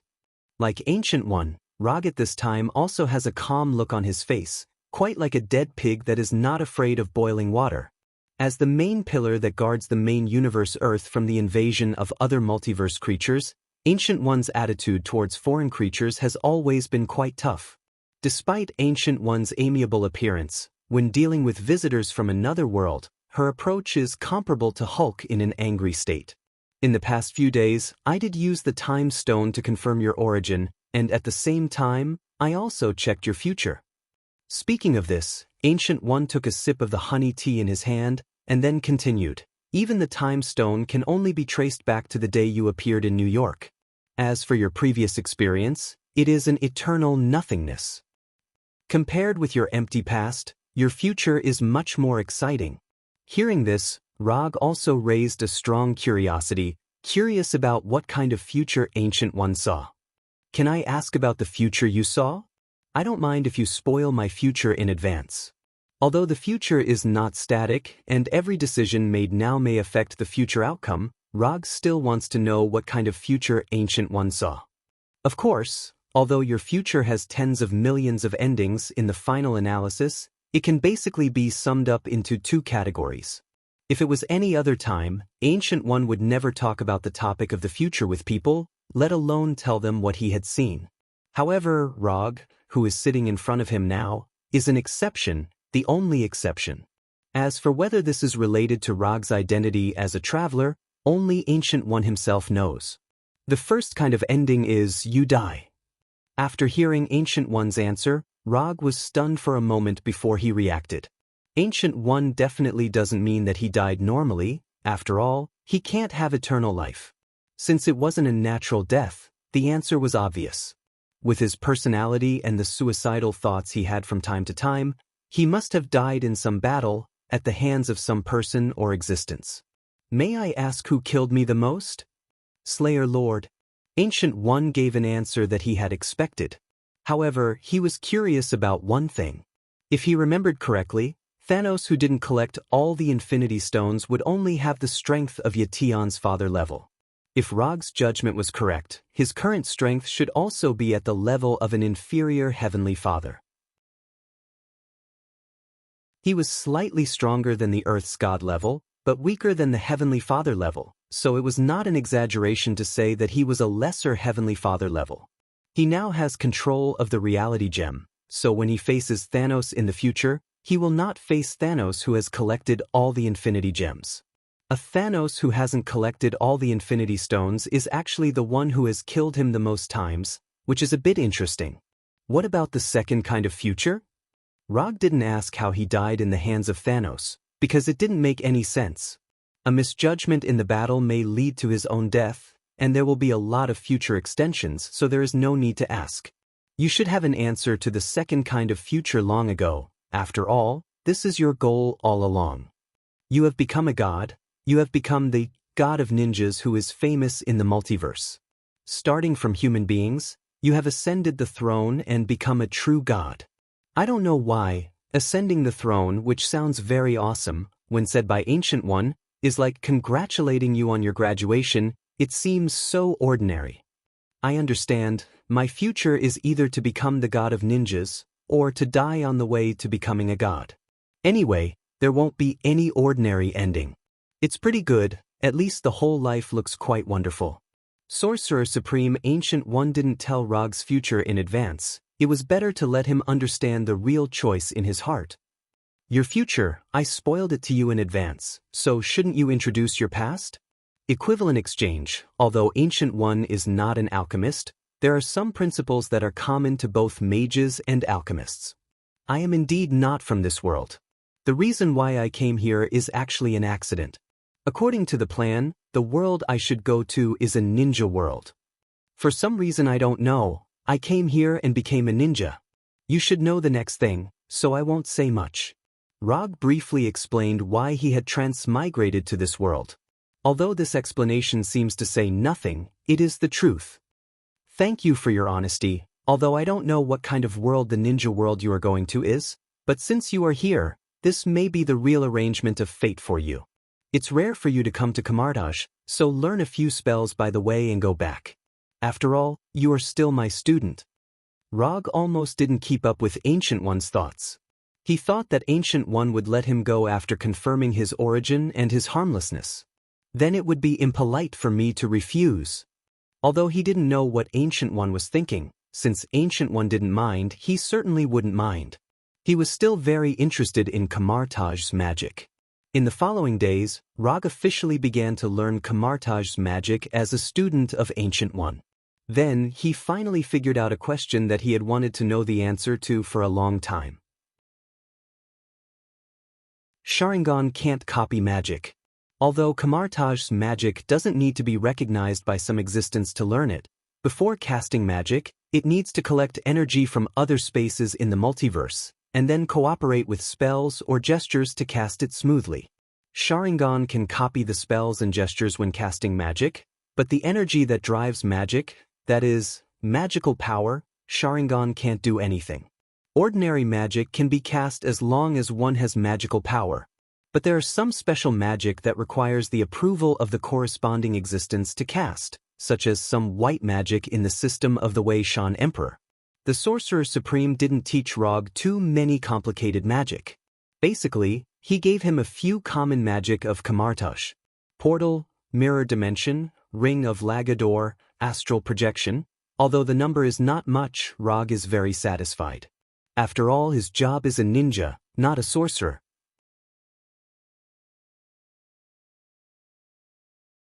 Chapter 331. Sorcerer Supreme Ancient One obviously took this into consideration and didn't let him learn too much magic. Although Sharingan can't directly copy magic, with the help of Sharingan, Rog's magic learning journey can be said to have progressed by leaps and bounds. In less than a week, Rog skillfully mastered the 4 magic spells taught by Ancient One and received his first magic tool, the Hanging Ring. The Hanging Ring is a necessary prop to cast the portal magic. Even Sorcerer Supreme Ancient One needs the Hanging Ring when casting the portal magic. Since the Hanging Ring is so important, the cautious Rog certainly won't only receive one.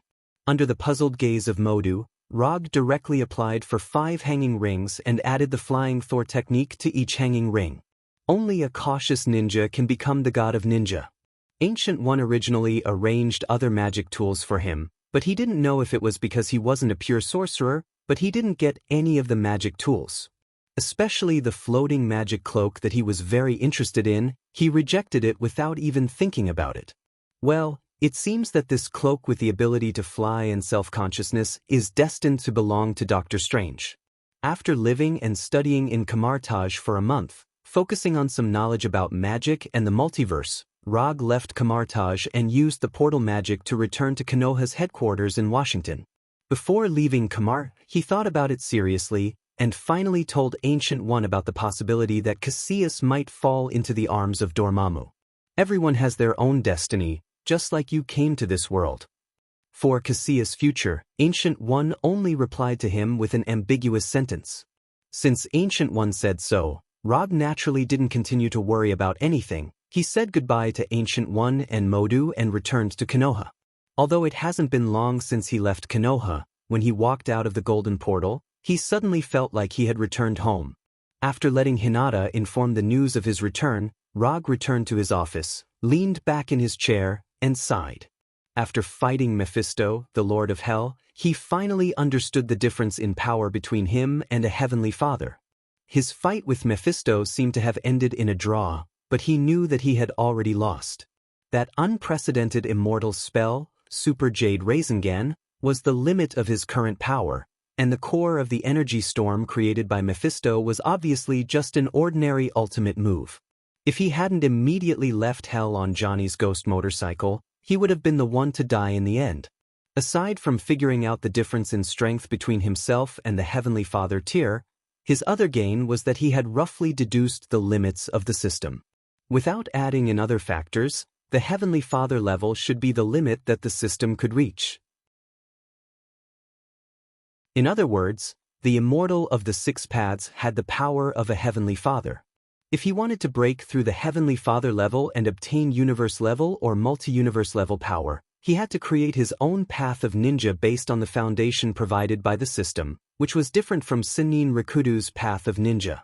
Using the ninja power of the Naruto world as a foundation, integrating the power of the Marvel world, and finally creating his own path. This was the path that belonged to him as the god of ninja. This seemed difficult, but he had already started part of it unconsciously. If the spiral electromagnetic gun opened the way for him to develop his own ninjutsu, Then Hellfire Release and Hell Mode were equivalent to opening the door for him to integrate the power of two worlds. As for what was behind the door, and what kind of scenery there would be, he didn't know yet. Forget it, he didn't want to think about it. Anyway, this world wouldn't be destroyed for a while, and he still had a lot of time to slowly think about his future. Thinking of this, he opened the system's property panel and took a look.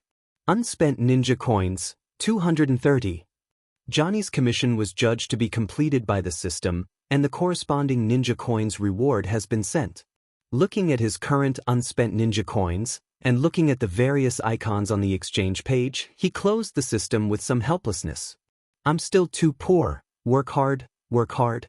Because he had already rested in Kamartaj for a while, after returning to Konoha, he didn't intend to continue to rest, and directly opened some of the documents and commissions that he had accumulated before. Just as he browsed through the commissions registered by Hinata, he saw two familiar names. The client was Tawny Stark, and the content of the commission was to rescue the kidnapped Banner Bruce. What's going on? Banner was kidnapped? Why did Tawny commission through this channel? Hinata, what's this commission about? Rog immediately called out Hinata. Hinata's holographic image appeared in front of him and began to explain the ins and outs of the commission. It was indeed Tawny who issued the commission. The reason why he commissioned on Rog's private commission website was purely because he couldn't contact Rog. The time of the commission was more than half a month ago. At that time, Rog was studying magic and the multiverse in Kamartaj. According to Tawny, it was a dark and windy night. A group of unknown enemies broke into the new base of the Avengers in the suburbs of New York and kidnapped Banner in front of everyone. On the night of the kidnapping, Tawny wasn't in the Avengers base. To be precise, he wasn't in that base every night. Now, only Rogers, Phantom, and others live in the base all year round. The kidnapping happened very suddenly, and it was obvious that it was specifically targeted at Banner. Banner was kidnapped before he even had time to transform. After a later investigation, it was found that the organization that kidnapped Banner was not an organization or force on Earth, but an alien. Among all the people Tawny knows, only Rog and Thor have experience in this kind of alien travel, so he went to Rog. As for why he didn't go to Thor, the reason is simple. No one knows how to contact Thor in Asgard. After listening to Hinata's report, Rog had to admit that the timeline he knew was getting more and more unreliable. Even Banner was kidnapped. How could this world be any better? Although he thought so in his heart, he still has to do what needs to be done. Even if it's not for Tawny and Banner, he still needs to help Hulk. Hulk is his friend. Contact Tawny and tell him that I've accepted the commission. I'll go to their new base tomorrow. A group of aliens came to Earth to kidnap Banner? For some reason, Rog always felt that these aliens didn't want to kidnap Banner, but Hulk in Banner's body.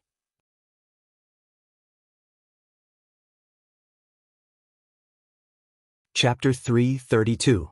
Although Banner is a genius scientist with 7 doctorates, Rog doesn't think that an alien organization will come to Earth to kidnap him. Banner's doctorate is based on the scientific and technological civilization of Earth. Separated from the civilization of Earth, the role that Banner can play will not be so great as to require a special kidnapping. Therefore, compared with the intellectual Banner, Hulk's value is obviously greater. The next morning, Rog, who spent a pleasant night with Daisy, used quantum transmission to come to the new base of the Avengers. He wanted to open the portal, but he had never been to the new base of the Avengers and he couldn't build a clear picture in his mind and couldn't create a stable enough portal. When the aurora-like brilliant light disappeared, the scene in front of Rog became a 2-story white base. As soon as he appeared, a guard with live ammunition rushed up and aimed their weapons at him. Relax, I'm here for Tawny. After discovering that the person who came was Yondaime Rog, the guards put down their weapons and took him to a reception room in the base. It didn't take long for Tawny, wearing an expensive custom-made suit, to come to him with Rogers and others. In addition to the old faces such as Black Widow and Hawkeye, he also saw several newcomers who were not particularly familiar with them, including Colonel Rhodes, whom he had met once. Colonel Rhodes, the War Machine, Sam the Falcon, and Scott the Ant-Man, who didn't look very smart but actually had a master's degree in electrical engineering. When he was at Konoha's headquarters yesterday, Rog took the time to look at the recent development of Avengers. Since the Soul incident caused by Ultron, Avengers has been a lot more low-key, or rather, a lot more low-key on the surface. After suffering several losses in the mouth of the media and public opinion, Avengers finally learned to act in a low-key manner. This includes but is not limited to Tani's direct acquisition of several news media and newspapers. It seems that you have been developing well recently. Not only have you added several new members, but you have also inherited the legacy of S.H.I.E.L.D. very well. Not bad, well done. S.H.I.E.L.D. has been officially disbanded since the helicarrier incident in Washington.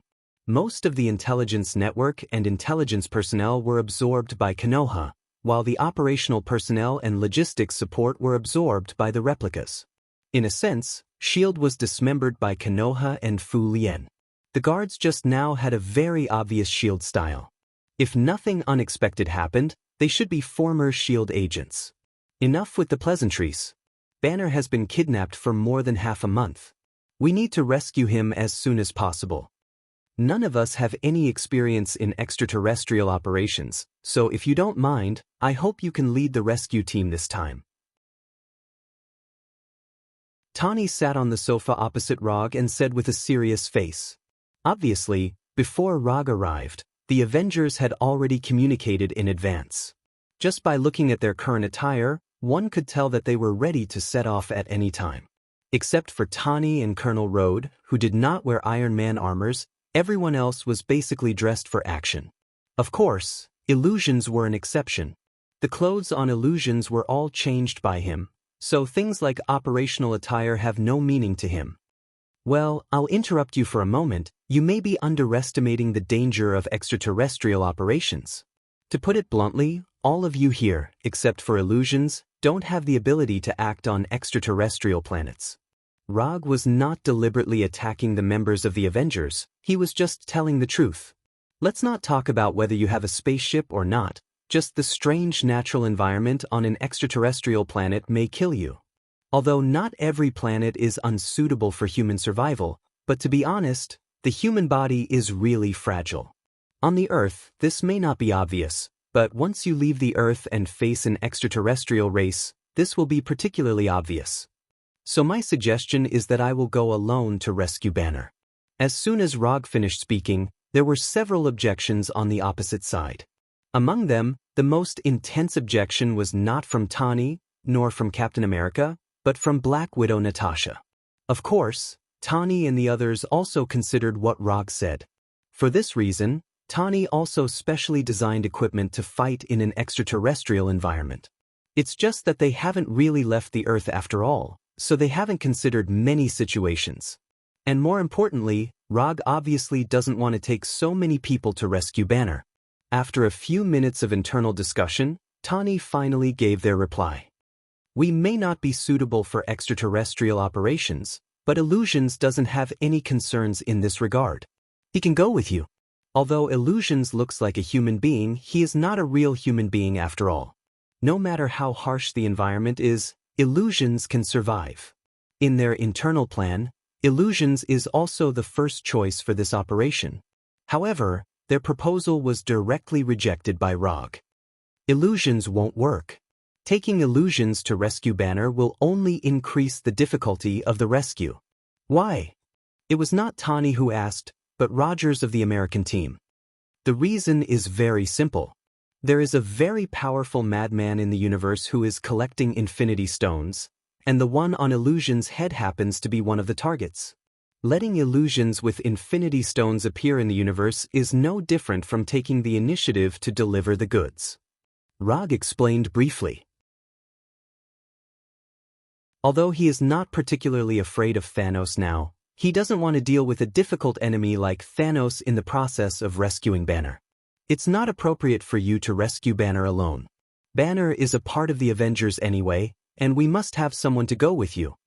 Tony and Rogers didn't say anything. Instead, it was Natasha who spoke. Rog glanced at Natasha thoughtfully, and he couldn't help but think of the looming emotional line between Natasha and Banner. If you insist on setting off together, then I can only bring the two of them. Other than the two of them, no one else is allowed to come. After that, Rog pointed to Natasha and Scott, who was standing at the back. Scott? He just joined the Avengers not long ago, and his experience is not particularly rich. Why don't I or Barton go? Rogers of the American team glanced at Scott and then volunteered. No, it can only be the two of them. Scott's ability is more suitable for this mission. In order to rescue Banner, Rog has no shortage of combatants. What he needs is a team member with special talents, and Scott is a good candidate. As for Natasha, it's because she has a good relationship with Banner and Hulk. Let's do this, Rog. You take Agent Romanoff and Scott on this trip. In the end, Tani made the final decision and determined the members of the rescue team.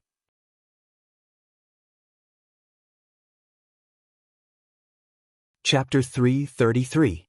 Asgard, the Golden Palace Council Hall. Thor, who was sitting at the head of the table, seemed to be listening to the minister's report seriously, but in fact, his thoughts had already flown outside the 9 realms.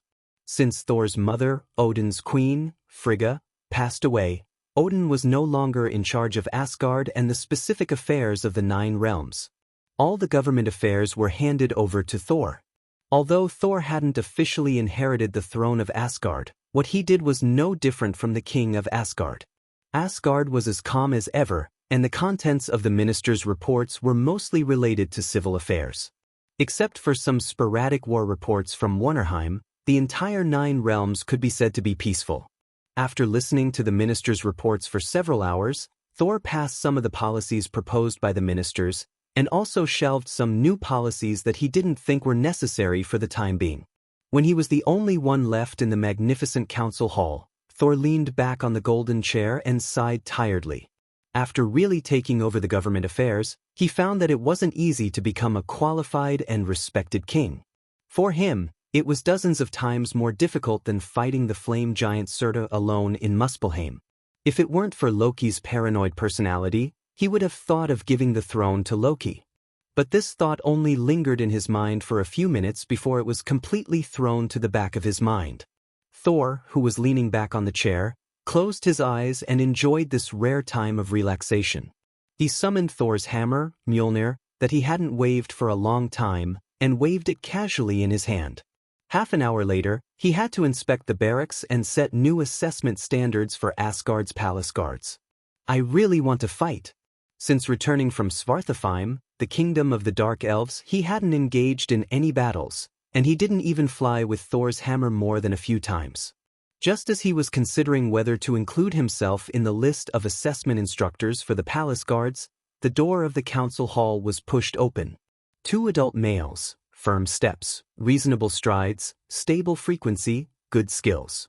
Through the sound of footsteps, Thor quickly judged the strength of the 2 visitors. Because he didn't have any chance to fight personally, he could only use these little tricks to satisfy his inner desire for battle. Thor, long time no see. Before Thor opened his eyes, a familiar voice sounded. This is Rog's voice? After hearing Roger's words, Saul suddenly opened his eyes. He quickly came in front of Roger and gave him a strong hug. Rog, why are you here? Forget it, these are all trivial matters. Since you are here, then accompany me for a few moves. As he spoke, Thor did not forget to pat Rog on the shoulder excitedly, and a long-lost smile appeared on his face. In order to maintain the so-called majesty of the king, Thor had to put on a serious face when facing his ministers and other subordinates. Only when he saw Rog and other friends would he show a sincere smile. There's no hurry. I came here this time to ask you for help. As soon as Rog finished speaking, Thor's face changed from excitement to nervousness, and he quickly asked, Is there something wrong with Jane? Looking at Thor's rapid change of face like a Sichuan opera, Rog silently criticized him in his heart for valuing women over friends. Jane is fine, she is fine and safe. It was Banner who had an accident. Banner was kidnapped by a cosmic force. I came here this time to borrow the Bifrost. I need to bring that big green guy back to Earth safely. Rog briefly explained the ins and outs of the matter, including the fact that he was going to take Natasha and Scott to rescue Banner, as well as the spaceship and weapons used by the kidnappers at the time. After listening to Rog's description, especially after watching the pictures taken by the surveillance of the restoration base, Thor frowned slightly and said slowly, "Judging from the personnel and equipment, these kidnappers should be space pirates or criminals. As for which force they belong to, I can't tell for the time being. But don't worry, I will ask Asgard's intelligence personnel to pay attention to these people.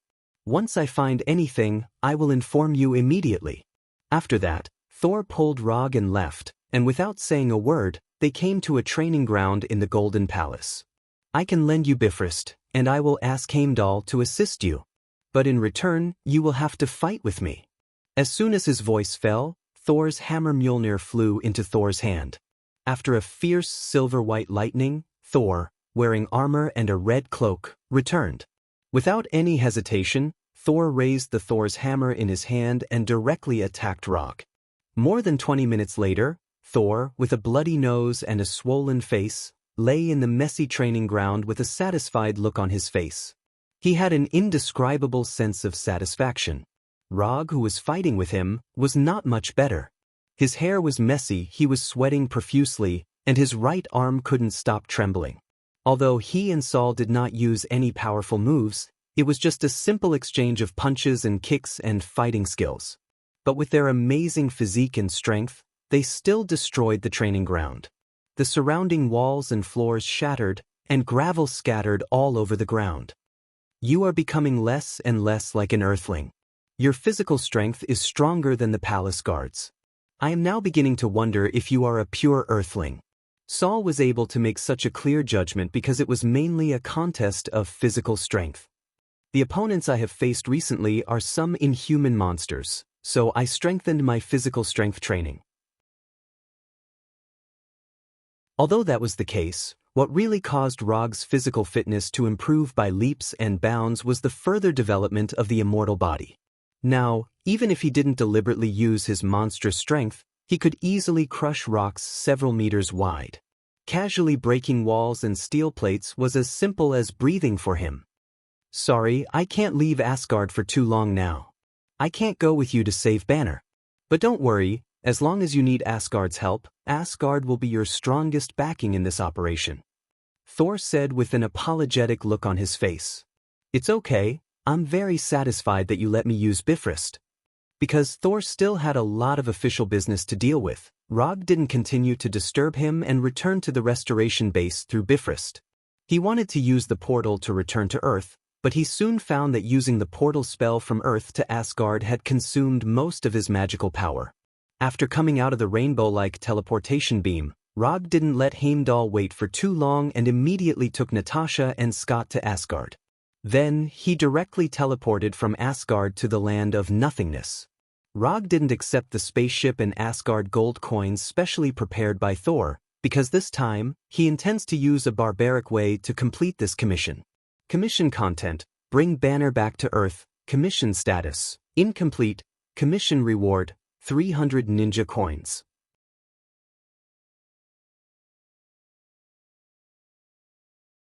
Chapter 334. This is a land of nothingness. It's different from the planet you think of. This is the brain of a huge ancient creature. We are now in the brain of this ancient creature. Rog did not explain to Natasha and Scott what the celestial group was. He simply described it as the brain of an ancient creature. Even in the universe, not many people knew about the celestial group. Therefore, instead of wasting time to explain the celestial group, it was better to just use the common impression of the universe. As for why Rog knew about this, it was all thanks to Ronan's selfless contribution. In the Kree battleship left behind by Ronan, there was a large amount of knowledge about the universe. Rog had just browsed through it. Don't ask too many questions. This is my first time here too. This is the Universal Language Translator. It was provided by a kind person. Most of the universal languages are recorded in it. Bring it with you and you will be able to communicate with other alien races. After that, Rog passed 2 universal language translators to Natasha and Scott and gestured for them to wear it. Also, let me remind you, although this is a chaotic land without any laws, there is one thing you must pay attention to. Do not provoke the Daifan group. Daifan group? What's that? Ant-Man Scott asked curiously. Do you see those robots that look like they are absent from work? Those are the Daifan Group's collection robots. A few hundred years ago, the Daifan Group sent people to mine the organic substances in the skulls. The collected bones, brain tissue, spinal fluid, etc. are all rare resources. They are very valuable in the black market. Rog pointed at the collection robots that were working hard like worker bees and said calmly. He had obtained the above information from the Kree battleship. The Daifan Group was established by the collector Talia Daifan. The collector was one of Rog's targets. Oh right, let me remind you. There are many intelligent races in the universe. Some of them are exactly the same as the humans on Earth.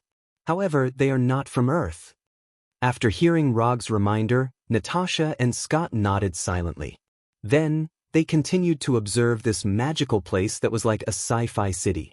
It was their first time leaving Earth and coming to such a magical place. This was an unprecedented experience for Natasha and Scott. However, while they were sizing up the land of nothingness, many intelligent humanoid creatures were sizing them up as well. There was nothing wrong with Asgard's Bifrost. It was reliable for both civilian and military use. If there was a flaw in the Bifrost Bridge, it would be that the teleportation of the Bifrost Bridge was a little too gorgeous, so gorgeous that it was eye-catching. Why are they looking at us like that? Are they here to cause us trouble? Although they all had humanoid bodies, Scott couldn't help but gulp when he saw these aliens. He quietly walked up to Rog and asked in a low voice, "What are you doing?" Our entrance was too ostentatious. As for whether they are here to cause trouble for us, I'm not sure yet. Unlike Scott, who was extremely nervous, Rog had a calm look on his face. It was as if the people gathered in front of them were not aliens, but a group of pet dogs. What should we do now? Attack them, or just leave? Scott was indeed inexperienced. Not to mention Rog, even Natasha, who was also experiencing an alien trip for the first time, was much calmer than him. Either is fine. If your hands are itchy, you can go up and play with them. As soon as Rog finished speaking, Scott shook his head vigorously and retreated behind Rog. Not only was this guy inexperienced, but he was also not brave enough. He didn't have the demeanor of a superhero at all. Newcomers, which planet are you from? Do you know that you have to pay a toll to come to the land of nothingness? You can only move freely in the land of nothingness after you pay the toll. Do you understand? It seemed that he could tell that this was the first time Rog and the other two had come to the land of nothingness. A burly man with a height of more than 2 meters, dark red skin, and sharp teeth walked out of the crowd and said arrogantly. Before Rog could say anything, the burly man of unknown race spoke again. Look at you guys. I don't think you've prepared a toll. But you're in luck. I'm in a good mood today, so I won't argue with you about the toll. Hand that chick to me, and you don't have to pay the toll. If you run into any trouble here, you can mention my name. I'll protect you. How about it? It's a good deal, isn't it? Send that chick over, kick. The burly man held a gun thicker than Rog's thigh in his hand, as if he was certain that they would be defeated. He waited confidently for Rog and the others' reply. Rog did not expect that the first trouble he encountered in the land of nothingness would be caused by Natasha. However, even if Natasha wasn't here, the burly man would probably find other excuses to cause trouble for them. Thinking of this, Rog couldn't help but think of an alternative statistic he saw on the Carey battleship. According to the statistics, the intelligent races in the universe had a surprisingly consistent evaluation of the attractiveness of the opposite sex. In other words, if a blue-skinned Carey woman was popular in the Carey Empire, then this Carey woman would also be popular among the green-skinned Skula people. Because there were as many intelligent races in the universe as there were stars in the sky, most of the races in the universe were extremely tolerant of the opposite sex of other races. According to what Rog knew, there was a certain marauder from Earth who would not reject anyone in this aspect. Because they were all wearing universal language translators, Rog and the others could clearly understand the burly man's meaning. Thus, Rog gave his own answer. Bang! The sound of a gunshot instantly rang out. The light blue chakra bullet instantly pierced through the burly man's head, completely exploding his head. Because the speed was too fast, the people present didn't even notice when Rog pulled out his gun. Remember what I said just now? This is the land of chaos without any laws, so here, you can kill if you want to. Roger smiled and said to Scott and Natasha behind him. Then he fired 3 more shots. Bang, bang, bang. After 3 bullets, there were 3 more corpses with their heads blown off on the ground. If it was any other place, Rog's action of shooting without saying anything would definitely cause a commotion. But not here, because this is the land of nothingness, a real land of chaos.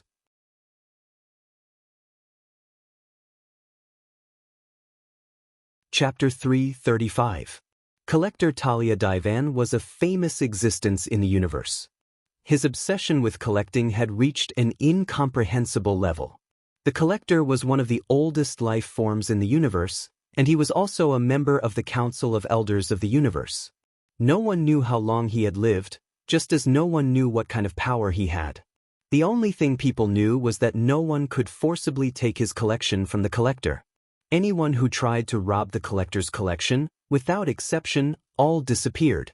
Although there was no nominal ruler in the land of nothingness, Collector Talia Divan was the actual ruler of the land of nothingness. Rog used the land of nothingness as the first stop of the mission, and he came specifically for Collector Talia Divan. The universe was vast, so vast that it made people feel desperate. It is not an easy task to find Banner's whereabouts in the vast universe. In order to find Banner as soon as possible, Rog decided to make a deal with the collector, a deal that the collector would never refuse. The reason why the land of nothingness became a magical place famous throughout the universe was not only that the place itself was unique, but more importantly, Collector Talia Divan was here. As long as you could give him a unique collection, the collector would give you a huge return that you could not imagine.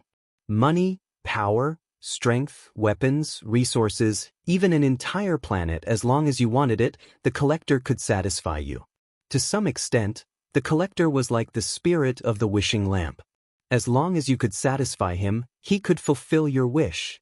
Because of this, the land of nothingness attracted gold diggers from all over the universe, trying to harvest their own gold mines in the land of nothingness. Of course, not everyone was here for the collector. The unique nature of the land of nothingness itself made it the favorite of space pirates, criminals, and villains, and people from all walks of life gathered here. Under the guidance of several enthusiasts, Rog and the other 2 successfully arrived at the collector's residence. We have collected the most races, treasures, antiques, remains, and so on in the universe. Anything you can imagine can be found in the Master's collection room.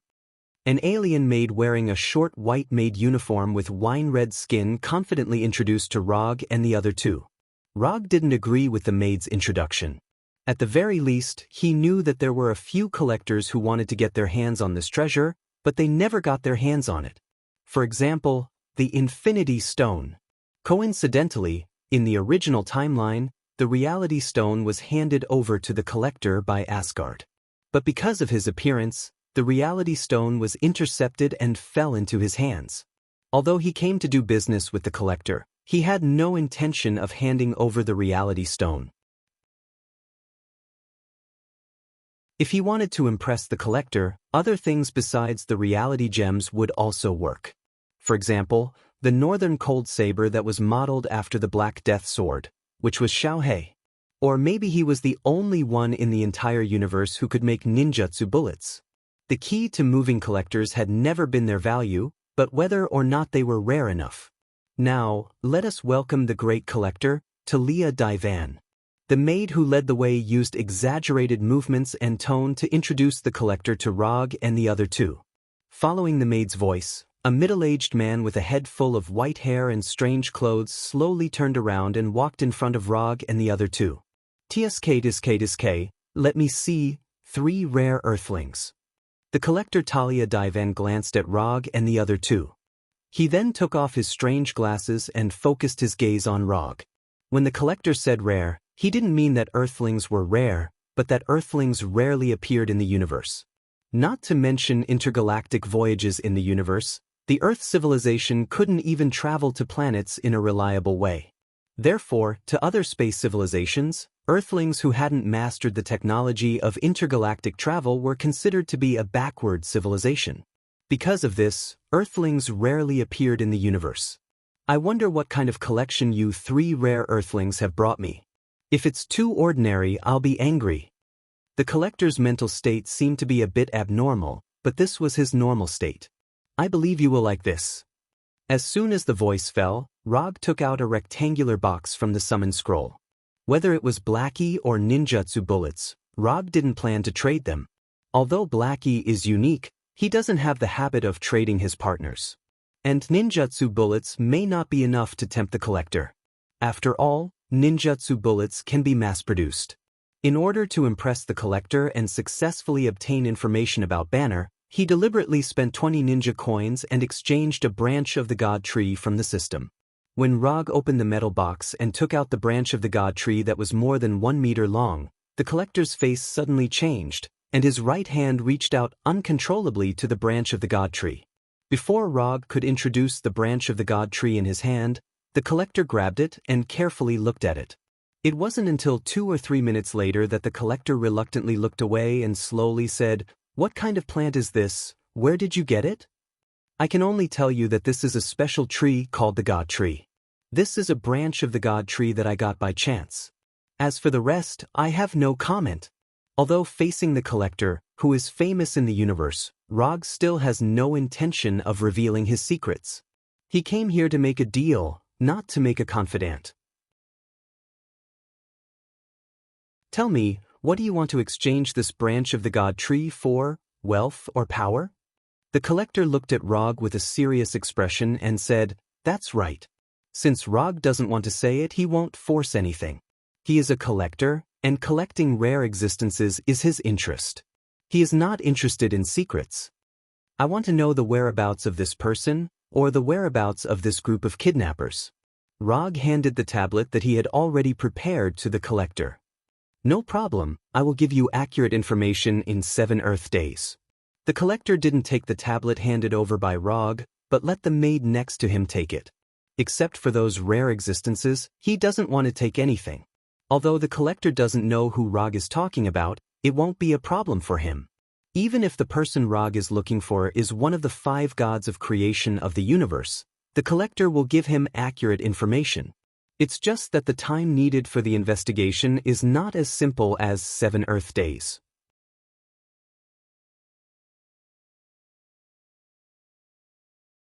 Chapter 336. On a balcony of the Exciting Night Hotel. Exciting Night is a famous hotel in the land of nothingness, famous for its all-inclusive services. As long as you can afford it, you can not only spend any exciting night you want here, but you can even spend an exciting life here. In fact, strictly speaking, there is no night in the land of nothingness, and there is no so-called day. After all, this is the head of an ancient creature, not a normal planet, and there is no rotation. What are we going to do next? Wait here for 7 days? Scott stood beside Rog with an unknown drink like a cocktail and asked, "We won't go anywhere until we get accurate information. If you feel bored, you can find some fun in the hotel. The casinos and entertainment venues here are still very fair." Rog didn't look at Scott. He is now admiring the bright starry sky outside the land of nothingness. Through the huge eyes of the head, you can directly see the starry sky outside with the naked eye. This is one of the reasons why Rog chose to stay in the Exciting Night. Although they have just arrived and don't have more recognized common currencies such as Creek coin, this doesn't affect them staying in the Exciting Night Hotel. The 4 aliens who tried to blackmail them before provided them with a small amount of startup capital. Relying on this startup fund and Sharingan, Rog went to the casino outside for more than 10 minutes, and then earned enough money to make them fall for a week. Although the casinos in the land of nothingness are completely different from the casinos on Earth, and the gameplay is also different, all of this is not difficult for Rog. Gambling, in a sense, is also a game, and it is a high-risk, high-return game. And Rog happens to be a game master. Therefore, winning money was not a problem for him. Can the collector really find the whereabouts of Banner? The universe is so big, it's not easy to find a person. Scott raised the glass in his hand and took a sip, then coughed violently. "What kind of wine is this? It's too bad to drink, even gasoline tastes better than this." Scott said with a disgusted look on his face. Have you drunk gasoline? Rog's curiosity suddenly came out. No. Scott quickly shook his head. He would never admit that he had drunk gasoline. Don't underestimate the collector. Although he looks quite crazy, the promises he makes are still very reliable. After that, Rog turned around and walked towards the door of the room. Where are you going? Seeing that Rog was about to leave the room, Scott immediately asked loudly. Ever since they had arrived at the land of nothingness, Scott had wanted nothing more than to stay by Rog's side 24/7. In this place where there was no law at all, he could only feel a sense of security by Rog's side. We're going to have fun. If you want to go out, remember to bring Little Black along. As soon as he finished speaking, the northern cold blade hanging from Rog's belt was thrown in front of Scott. Before Scott could reach out his hand, the pitch-black northern cold blade disappeared. Instead, it was Xianxia, who was nearly 3 meters tall, had a mouth full of sharp teeth, and a pair of huge white eyes. Hello, I am Xianxia. After changing from the northern cold blade form to a humanoid form, Xianxia greeted Scott in a friendly tone that he understood. Oh. But obviously, Scott couldn't accept Xianxia's friendliness. Rog ignored Scott's screams and left the room straight, then knocked on the door of the next room. Not long after, the door of the room was opened.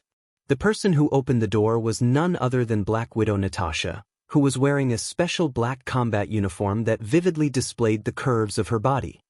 What happened to Scott? I seem to have heard his screams just now. It's okay, he met a new friend and was just a little excited. The people of the Avengers didn't know about Xianxia, and Rog didn't intend to explain it to them. So until now, Natasha thought that only the 3 of them participated in the rescue operation of Banner. After entering Natasha's room, Rog directly took out a bottle of unknown drink that was slightly more pleasing to the eye from the wine cabinet and poured a glass for himself and Natasha. When did you get together with Banner? After handing one of the glasses to Natasha, Rog asked casually. Together? I wasn't with Banner, I just wanted to save my companions. Natasha froze for a moment. She thought that Rog wanted to tell her about the next arrangement, but she didn't expect Rog to ask such a question. Really? You didn't look like you just wanted to rescue your companions at the Avengers base. Natasha is a very smart woman, otherwise, she wouldn't have become a top spy, so she instantly understood why Rog said that. Banner is indeed a very talented man, but he's not my type, and he hasn't recovered from Dr. Ross's breakup yet. Natasha picked up the glass and took a sip, and a blush quickly appeared on her delicate face. Not only do you have such a misunderstanding, but others also have similar ideas. Rogers even took the initiative to set me up with Banner. At this point, Natasha smiled bitterly.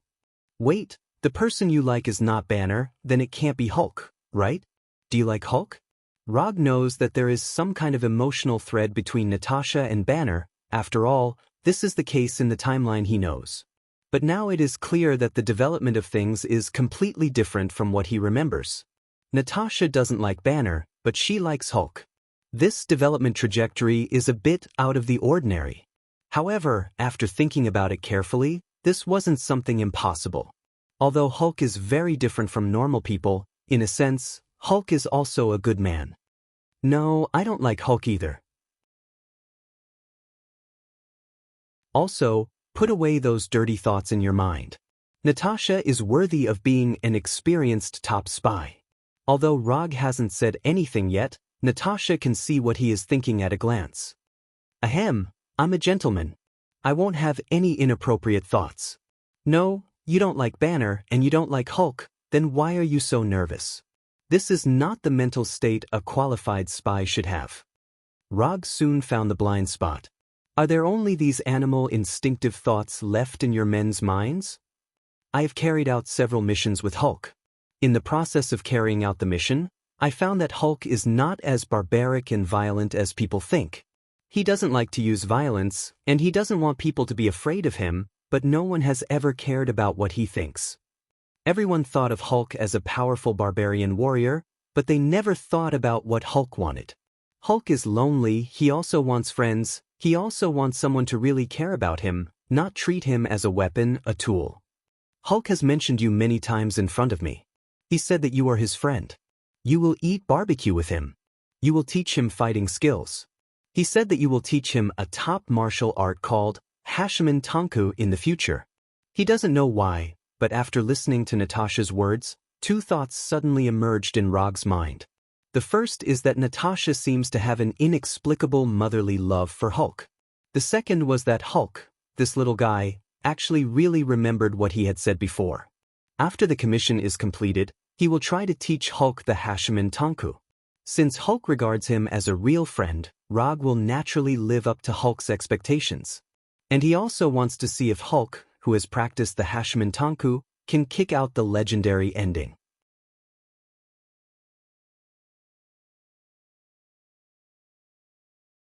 Chapter 337. Time passed in a flash. Unknowingly, Rog and the other two had already spent 5 Earth days in the land of nothingness. At this time, there were only 2 days left before the time promised by the Collector. Although the Collector hadn't contacted them in the past few days, Rog wasn't worried that the Collector would violate the promise. As long as the Collector still wanted the Tree of God's branch, the Collector would definitely find out the accurate information within the agreed time. While waiting for the Collector's reply, Rog didn't stay idle. He prepared all the equipment needed for interstellar travel. Although it was called equipment, it was actually a small interstellar spaceship of good quality. Log originally planned to win a spaceship in the casino fair and square, but ever since his reputation spread out in the land of nothingness, no one was willing to compete with him at the gambling table. Instead, one by one, they began to compete with him in a gladiatorial battle. Remember Ronan, the accuser who was defeated by him? After knowing the death of Captain Marvel Carroll, the accuser Ronan brought a carry fleet to Earth in an attempt to fish in troubled waters. In the end, he was defeated by Rog and left with his tail between his legs. At that time, Rog didn't kill the accuser Ronan. Instead, he intentionally let him go. The 4th Hokage of Earth, Rog, defeated the accuser Ronan of the Carry Empire. Of course, it was impossible for the Carry Empire and Ronan to deliberately announce a lost battle, but the people in the universe still learned about this matter through some secret channels. Thus, the reputation of the 4th Hokage of Rog began to spread in small to medium-sized areas of the universe. On the 3rd day after Rog and the other two came to the land of nothingness, someone recognized him, and then the entire land of nothingness knew about it. It was also from that day onwards that people were no longer willing to compete with Rog on the gambling table. Instead, they changed the venue of the duel from the casino to the arena. Some people wanted to gain more reputation by defeating him, some people simply wanted to compete with him. Of course, there were also some gamblers who wanted to win more wealth through the duel. Rog didn't refuse these gladiator invitations, but he had his own requirements. The challengers had to put up a sufficient bet before he would accept the challenge. The small interstellar spaceship he had now was one of the spoils he had won from the arena. As for loot of similar value, he still had 8 more. There would only be 3 matches a day, and the highest bidder would win. This was the second rule of Rog's gladiator fights. In these 3 days, he fought a total of 9 battles and won all 9 battles. None of the 9 matches lasted more than a minute. The one with the best result lasted until 52 seconds. By now, not many people were willing to fight with him. After all, no one liked a gladiator battle that was guaranteed to fail. Are you still going to the arena today? After witnessing Rog's heroic fighting style, Scott fell into a state of blind worship for Rog. Now, he even began to consider whether he should leave the Alliance and join Konoha after returning to Earth. I don't think so. So far, I haven't received any gladiator invitations. Rog lay on the sofa on the balcony and answered casually, his eyes still looking at the bright starry sky outside. Can I ask you something? Scott got rid of Xiao, who was frantically ravaging his hair, and asked Rog with difficulty. What do you want to know? Have you been sleeping in the room next door for the past few days? I heard that Agent Romanoff and Dr. Banner are a couple. Isn't it a bit inappropriate for you to do this? Looking at Scott's hesitant look, Rog shook his head helplessly. They are not a couple. You all think too much, and I don't like to put a hat on people. If it was someone else, Rog wouldn't bother to explain. But since Scott had such a question, he didn't mind explaining it for the sake of his current teammate, lest Scott have any bad associations. Really? Then there's no problem. But speaking of which, Agent Romanoff's figure is really... Before Scott finished speaking, Rog grabbed his shoulder and flew straight into Xiaohei's arms.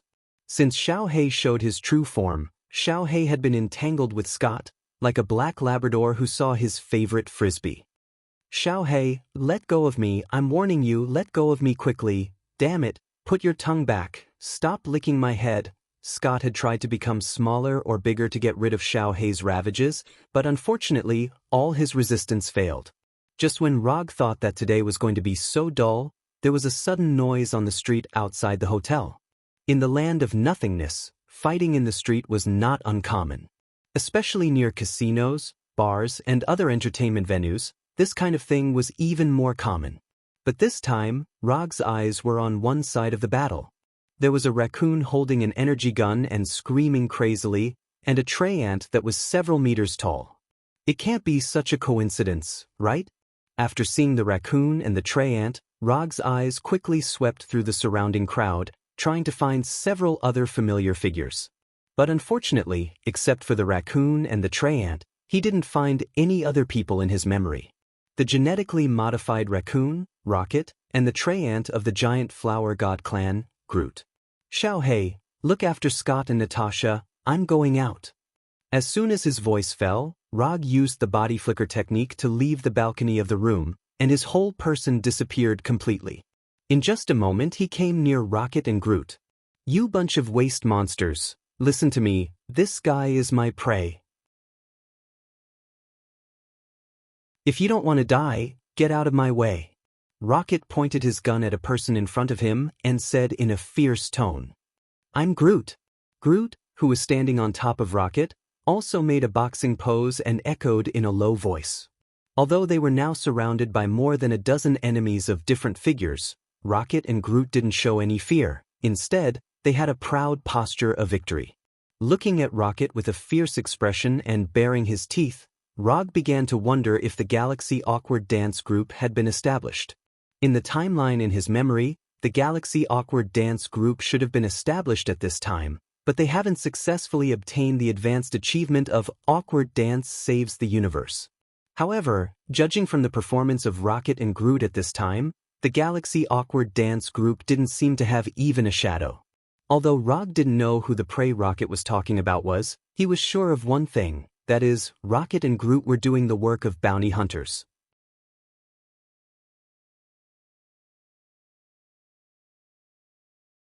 Chapter 338. When did he become a bounty hunter? Rocket couldn't even remember. He only vaguely remembers that he seemed to have taken the initiative to erase two memories that may be very important to him. Whether those two memories are really that important, he's not very sure, because he doesn't know what those two memories are. The oldest memory Rocket can recall now is meeting Groot in prison, meeting the most important partner of his life. Although it's been a long time, he still remembers the first sentence Groot said to him in the prison cell. I am Groot. Later, he and Groot escaped from prison. The two formed a bounty hunter team and began to wander around the universe. Recalling the days when he wandered around with Groot, Rocket's ferocious face showed a trace of gentleness. But this gentleness came and went quickly. Without waiting for the surrounding enemies to answer, Rocket pulled the trigger and released a torrential rain of bullets. The energy gun in Rocket's hand is not an ordinary weapon, but a killing weapon he carefully modified. Not to mention that the ones surrounding them are just a group of low-level villains. Even if they are standing in front of the elite soldiers of the Carry Empire, Rocket is confident that he can quickly eliminate them in a short time. No one thought that this 1-meter-tall raccoon would be so violent, not caring about the surrounding crowd and shooting without any hesitation. The already noisy environment became even more chaotic. Gunshots, screams, and wails rose and fell one after another, forming a different kind of music. The moment Rocket fired, Rog decisively used the body flicker technique to retreat a distance to avoid being shot. While Rocket was shooting wildly, Groot didn't stay idle. The branches turned into hands and quickly extended to attack the enemy behind Rocket. Rocket is responsible for the frontal attack, Groot is responsible for the support. With amazing tacit understanding, Rocket and Groot didn't say a word and instantly played a superb cooperation.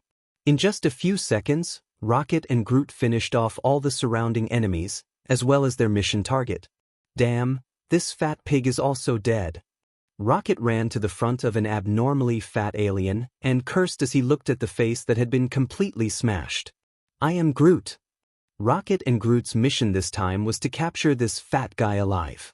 When the rocket was fired, it deliberately avoided the target's position. But he didn't expect that the target would eventually die from a stray bullet flying out of nowhere. The mission failed, which not only means that they came here in vain, but also wasted their little funds. Thinking of the high docking fee of the void, as well as the wasted energy of the spaceship, Rocket's face became even more ugly. At this time, Rocket saw Rog. Because of Rocket and Groot's brazen action, the surrounding crowd to escape to the scene. Except for Rog, there was no one else around him. This is the main reason why Rocket can see him at a glance. I'm not. If you don't want to die, then I'll kill you. Rocket didn't know Roger, nor had he seen Roger's previous gladiator fights. So in his view, Rog is just a curious passerby. After many years of bounty hunter career, Rocket understood a truth, that is, you have to show enough fierceness and overbearingness, so that there won't be people who don't have eyes to look for trouble. But this time, Rocket miscalculated. Rog ignored Rocket's angry shout and went straight to Groot, curiously looking at Groot's body. Although Groot has a humanoid body, his life form is completely different from that of humans. Rather than saying that Groot is a humanoid creature, it's better to say that he's a tree with a humanoid body. Rog doesn't know much about Groot's race, the flower god Colossus, but when Groot just attacked, he perceived a familiar yet strange aura from Groot's body. Using the energy in the body as the source of life, it accelerates and controls the growth of plants, using it to attack or defend. Although the specific operation process may be different, the principle of Groot's body growth is the same as that of Mokuton. The only difference is that the energy they use is different. Groot uses a lifelike energy, while Rog uses chakra. This is simply a living Mokuton with self-consciousness and life. The more he looks at Groot, the more Rog feels that Groot is similar to Mokuton. Hello, my name is Rog. I'm a ninja from Earth. Looking up at Groot's face, Rog introduced himself. I'm Groot. For some reason, Groot also has an inexplicable sense of familiarity with Rog, who suddenly appeared, as if he met a member of his clan. Nice to meet you. After that, Roger reached out his right hand and shook hands with Groot, who was squatting down. I'm Groot. Although he has a universal language translator, Rog can't understand Groot's words at all. The universal language translator he is now carrying is a product of the Carry Empire. It can only translate the language already recorded in the Carry Empire's language library, and the language used by Groot is not in it. Just as Rog was thinking about how to communicate with Groot, Rocket's voice sounded again. Boy, I'm warning you for the last time, get out of here immediately or… Rocket didn't say the rest of the words, he just loaded the energy gun in his hand again. Gotcha. The crisp sound of loading sounded, Rog's face suddenly became a little dissatisfied. He can understand Rocket's arrogant attitude, but taking the initiative to provoke him again and again, this is a bit unreasonable. What if I don't? Rog turned and looked at Rocket not far in front of him, and said with a look of dissatisfaction. Then you… Before Rocket finished speaking, his neck was grabbed by the bright red Chakra's hand, and his whole body was lifted up. As for the energy gun in his hand, it was shattered by Chakra's hand in the first place. In general, Rog rarely uses the nine-tailed chakra first. But in some cases, the nine-tailed chakra is better than his own chakra. For example, when it's used to mimic objects. After seeing Rocket being lifted up by the blood-red Chakra's hand, Groot hesitated for a second or two, and then his huge right fist directly smashed towards Rog in front of him. Although Groot felt an inexplicable sense of familiarity from Rog, compared to the safety of Rocket, this is nothing. Groot's attack can't be said to be slow, but Rog's counterattack is faster. Wood release, great forest technique. Rog's right hand's 5 fingers instantly turned into wooden vines. Like 5 vipers attacking their prey, they instantly knocked Groot away and firmly tied him up. What's going on? After seeing Rog's 5 fingers turned into wooden vines and flew away and tied up Groot, Rocket's face was full of disbelief. He couldn't believe what he saw in front of him. I'm Groot. However, the most surprised person was not Rocket, who was pinched by Chukra's hand, but the tied-up Groot. I'm Groot.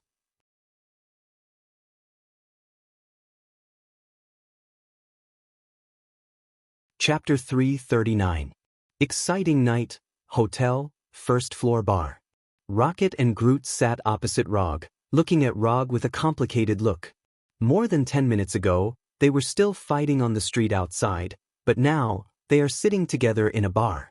Rocket and Groot's strength is not bad, and they are also a little famous among the bounty hunters. However, in front of Rog, their strength is still a bit too weak.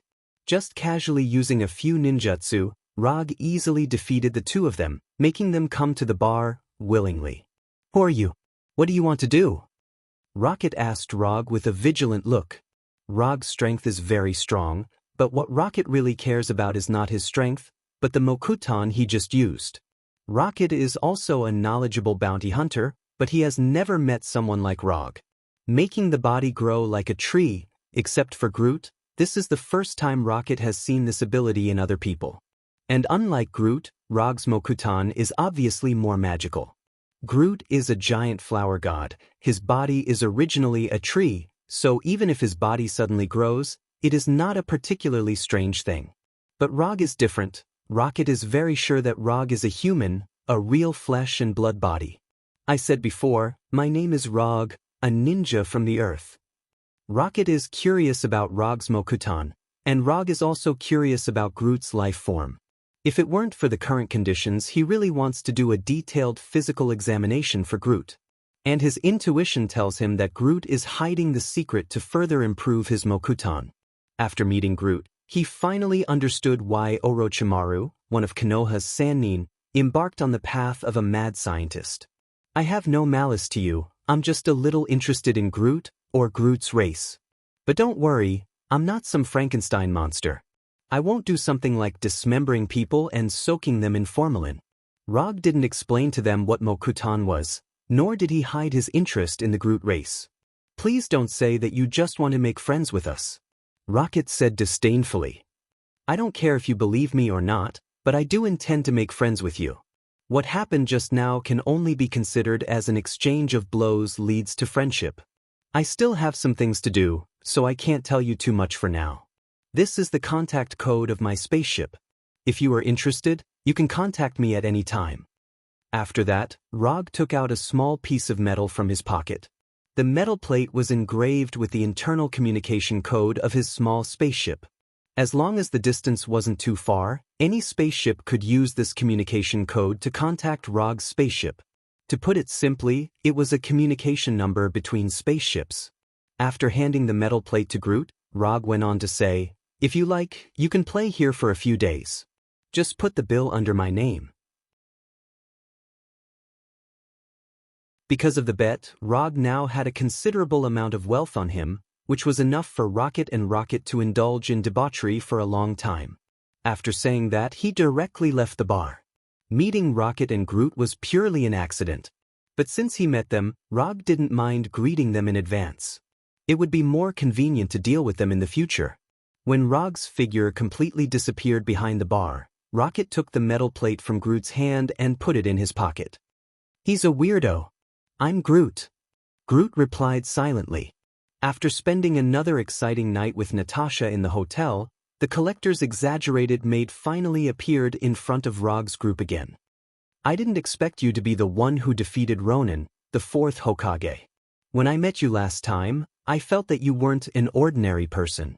As soon as the voice fell, the white-haired collector, Tanya Devon, came in front of Rog.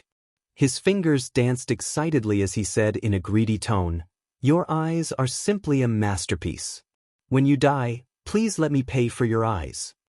Rog silently stepped back, widening the distance between himself and the collector. He didn't like a male creature so close to him, especially a male creature with an unstable mental state. Let's talk about the eyes later. I just want to know, did you collect the information I want? Rog psychically summoned the metal box where the branch of the Tree of God was placed, and casually took out the branch of the Tree of God. You should be more careful when dealing with rare existences. The collector took the branch of the Tree of God from Rog's hand and signaled the maid next to him to return Rog's tablet to him. The ones who captured Bruce Banner were a group of slavers called rope catchers. They don't belong to any faction. They capture all kinds of powerful creatures in the universe, and then sell these creatures to customers who need them. As far as I know, my brother Onsaka bought a lot of interesting creatures from the rope catchers. Collector Tanya stroked the branch of the sacred tree in his hand with exaggerated movements, then continued, "Your tablet has the information and the latest location of the rope catcher slave hunters. If you're fast enough, you should be able to find them before they sell Banner." Rog turned on the tablet and saw the star map on it, as well as the planet whose coordinates were specially marked. Xander. The rope catchers are on Xander? If Rog remembered correctly, Xander was the planet where the New Star Army's headquarters was located, and it was also one of the most orderly planets in the universe. The rope catchers were a slaver group, and if they took the initiative to go to Xander, it was no different from a fugitive going to the police station. Xander was a place where a street brawl could land one in jail for serious crimes. Isn't this information a little wrong? Xander will not allow the existence of slavers. The brighter a place is, the easier it is for darkness to breed. The collector replied with a smile, then signaled the Burgundy maid to see him out. At first, Rog thought that Banner would be captured to Sokka, which was ruled by Lord Gao. After all, Lord Gao was the one who liked to organize gladiator fights. He did not expect Banner to be sent to Xander, which was famous for its civilized order. At the same time, he also had a question. How did Banner, who had never left Earth, get targeted by the slavers?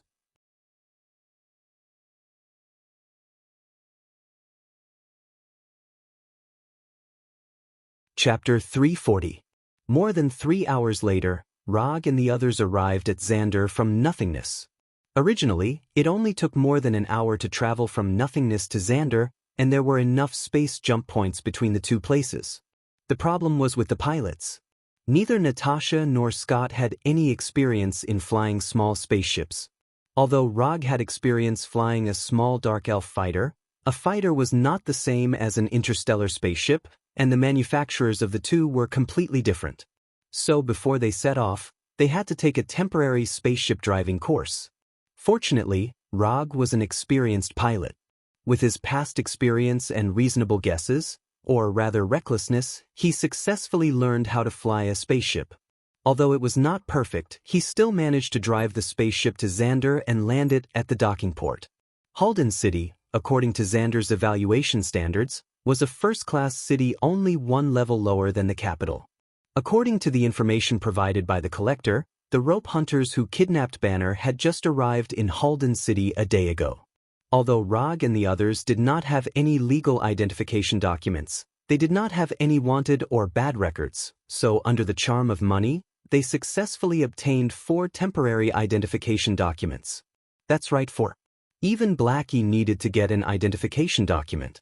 Blackie in the form of the Northern Frost Blade could fool ordinary people, but he could not fool the port's immigration scanners. Therefore, on the immigration records, Blackie was a creature that must be identified, not an item. Where are we going next? Scott was still wearing his classic Ant-Man uniform, and he did not even take off his helmet. According to him, he was worried that the air here would contain substances harmful to humans. However, in Rog's view, Scott was not worried about the air being harmful, but he did not want Blackie to continue ravaging his hair. Let's find a place to check in first, and then exchange these things for new star coins. Except for the small spaceship, Rog's other winnings could not be directly exchanged for new star coins, the common currency of Xander. Therefore, whether it was to find Banner or for their own journey, they needed to exchange the things in their hands for new star coins. Rog originally intended to give these things to the collector directly, but unfortunately, the collector had no interest in them. Because of the new star army, Xander was more orderly than most planets in the universe, and the civilization level of the inhabitants was also higher. If the civilization of the inhabitants of the Land of Nothingness was equivalent to the Middle Ages on Earth, then the civilization of the inhabitants of Xander was equivalent to the 21st century on Earth. And to a certain extent, Xander was a bit like Earth after the rapid advancement of technology. However, as the collector said, the brighter the place, the easier it was for darkness to breed. Even Xander, with its perfect laws and strict order, had an inescapable dark side. Rog, on the other hand, was very good at dealing with these dark forces hidden in the shadows. In a certain black market that was not welcomed by the officials, Rog successfully exchanged the spoils in his hand for Nova coins and exchanged them for a number that satisfied him. 132.68 million new star coins. Rog had just inquired that the most expensive suite in the most luxurious hotel in Halton City was only 100,000 new star coins per night. So, he was not dissatisfied with this number. In addition to solving the financial problem in the black market, Rog and the others also successfully inquired about the rope hunters. To be precise, it was Natasha who inquired about it. People who could not control their rationality in the face of beauty were not only on Earth, but also on Xander. The rope hunters just arrived yesterday. I heard that they sold a few good prey. In tonight's Bloody Gladiator, one of the rope hunters' prey will be fighting. I got 4 tickets, Natasha said calmly. At the same time, she took out 4 black tickets with only a red skull and a string of numbers printed on them. Then let's go take a look tonight. If everything goes well, we might be able to return to Earth tomorrow. Although that was what he said, Rog did not think that they would be so lucky. The fact that the rope hunters could make a name for themselves in this industry was enough to prove that they were not rookies. Rog had read the information provided by the collector. Although the rope catchers were just a group of slave hunters, their strength was not inferior to a regular army. In fact, they were even a bit stronger. If not, they would have been wiped out by the armies of other planets long ago. Xander's environment was very similar to Earth. Not only did the rotation time was similar, even the gravity and air were similar.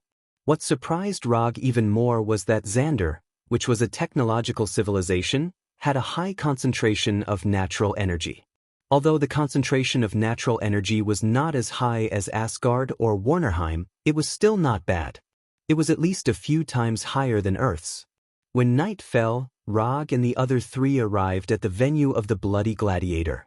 The Bloody Gladiator in Halton City was quite famous in the underworld of Xander. The organizers behind it were said to be the upper echelons of Halton City. As for whether the organizers were the upper echelons of Halton City, there was no definite conclusion. The only thing that could be confirmed was that the Bloody Gladiator in Halton City had never been stopped by the New Star Army. Excitement and safety were the main reasons why the Bloody Gladiator in Halton City was famous in the underworld. After handing the tickets to the guard, Rog and the other 3 successfully entered the venue of the Bloody Gladiator. It was an underground bar in the city. Before entering the bar, Rog and the other 3 received 4 identical white masks. The masks were very ordinary. There was nothing special about them. It was just an ordinary white mask. Every audience member would receive a mask like this when they entered the venue. According to the organizers, wearing the masks was to protect the privacy of the audience. After all, no one would want to be recognized in the Bloody Gladiator, especially on a planet that pursued civilization like Xander. The underground bar was larger than Rog imagined. It was almost the size of a basketball court. The dance floor in the middle of the bar was modified into a special ring. There were metal pillars as thick as an arm around the ring. They looked like fences for the ring. All the audience members wore white masks. They were either sitting at the table or standing by the ring. Some were whispering, some were silent. Welcome to the Bloody Gladiator. Tonight, you will enjoy a fight for survival where fists meet flesh and blood splatter everywhere.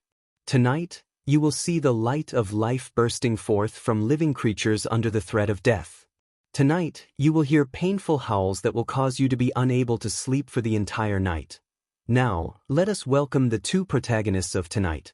They are the undisputed superstars of tonight. The host in an unknown corner was frantically stirring up the audience's emotions. At the same time, he did not forget to remind the audience not to miss the final betting time. Rog also received a betting slip from a waitress who was wearing an alluring outfit but a red mask that covered half of her face. Although he did not understand Xander's language, it was not a problem on the technologically advanced Xander. A real-time translation system could solve all the problems. After putting on the real-time translation glasses he bought and adjusting his language to Earth's English, which was rare but still included in the dictionary, Rog casually browsed through the contents of the betting slip. Although there was only one gladiator battle, the contents of the betting slip were extremely rich.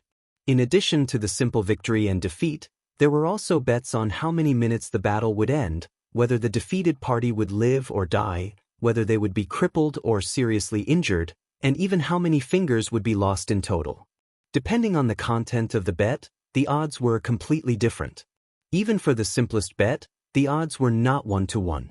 On the betting slip, there was also a general introduction of tonight's contestants.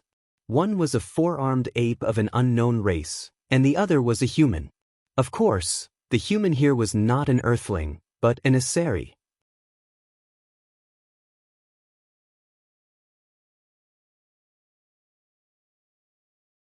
Chapter 341. Rog was no stranger to the Asari. When he was in Warnerheim, the Asari soldiers who died in his hands numbered at least a few thousand, if not 10,000.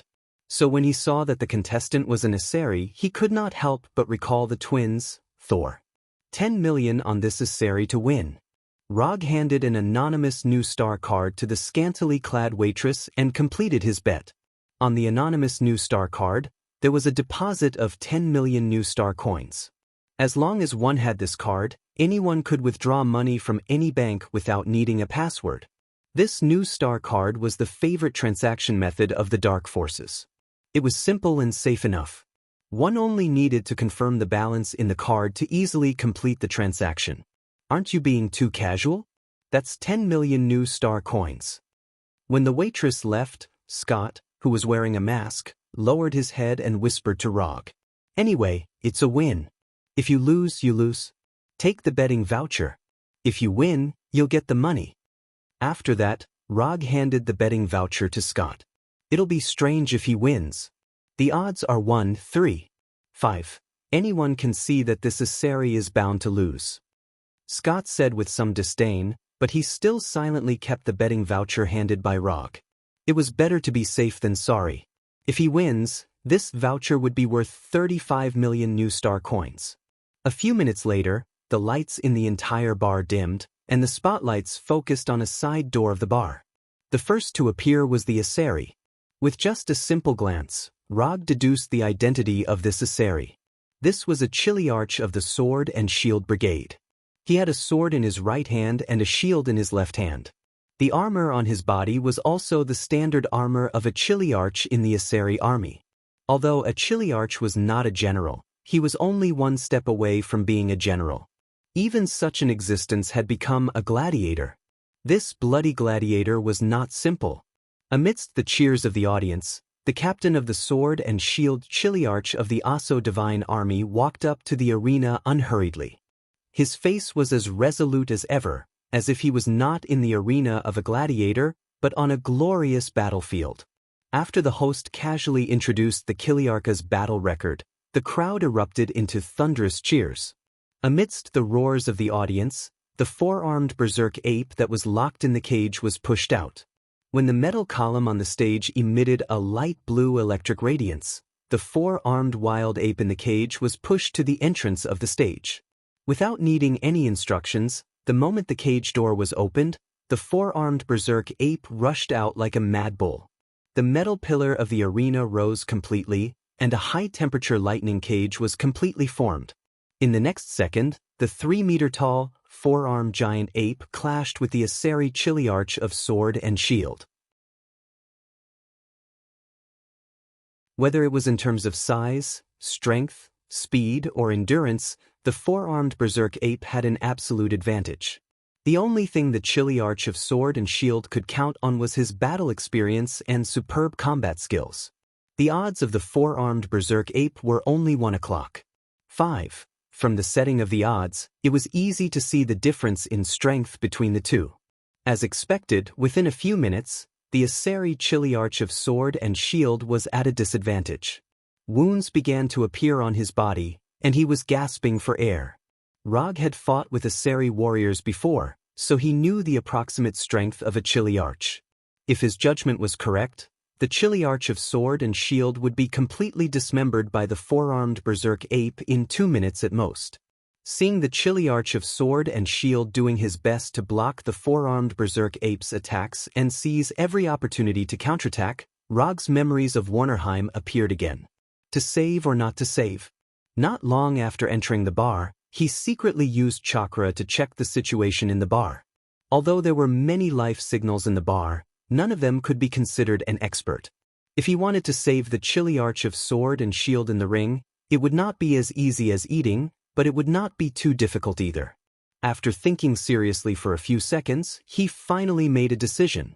Take half a step back, raise your shield and slash. Turn left, half squat, and slash. Stab, shield bash, jump, heavy slash. The chilly arch of sword and shield heard the voice. At first, he did not pay attention to the voice that came from nowhere. However, he soon realized that the voice's guidance was indeed the best choice under the circumstances. After trying a few times, the chilly arch of sword and shield decisively gave up his plan and began to fight according to the voice's instructions. Other than the chilly arch of sword and shield, no one else noticed the voice's existence. Even Natasha, who was sitting next to Rog, did not notice it. Using chakra, Rog accurately transmitted his voice to the chilly arch of sword and shield, guiding him on how to fight. In terms of raw strength, the chilly arch of sword and shield was far inferior to the four-armed berserk ape. This was also the main reason why his odds were as high as 3-5. However, the four-armed berserk ape was still a beast without intelligence. As long as the chilly arch of sword and shield could withstand the first few rounds of attacks from the four-armed berserk ape, he could use human intelligence to slowly kill the four-armed berserk ape. However, in order to do this, not only did he have to have rich combat experience, but he also had to have sharp combat instincts and essential combat skills. When experience, intuition, and skills were combined, he could change the outcome of the battle and gain the right to live. On the surface, the one fighting in the ring now was the Aseri chilly arch of sword and shield. However, in reality, the one fighting the four-armed berserk ape was a different kind of Rog. Not long after, the audience below the ring realized that the four-armed berserk ape, who had the upper hand, was gradually falling into a disadvantageous position. The four-armed berserk ape's attacks began to miss and become ineffective, while the chilly arch of sword and shield kept leaving wounds on the four-armed berserk ape's body. Light green blood began to spread in the ring, and the four-armed berserk ape's movements began to slow down. Reverse shield, right knee, triple slash, back of the neck, stab. The chilly arch of sword and shield took advantage of the four-armed berserk ape's unstable body and quickly went behind the four-armed berserk ape, stabbing the four-armed berserk ape's neck with the sword in his right hand. When the Aseri chilly arch pulled out the sword from the back of the four-armed berserk ape's neck, light green blood spurted out from the wound and dyed the chilly arch green. He won? He really won. Scott stared at the arena in disbelief, and he almost lost control of his emotions and shouted out loud. While Scott was waving his arms excitedly, Natasha turned her head and looked at Rog, who had been silent all this while. Natasha didn't know why, but she felt that she had seen the chilly arch of sword and shield's fighting style somewhere before. That style of fighting style that was at his fingertips and treated close combat like a game was very similar to that of someone she knew. No, it wasn't just similar, it was exactly the same. The fighting style that the chilly arch of sword and shield used was Rog's fighting style.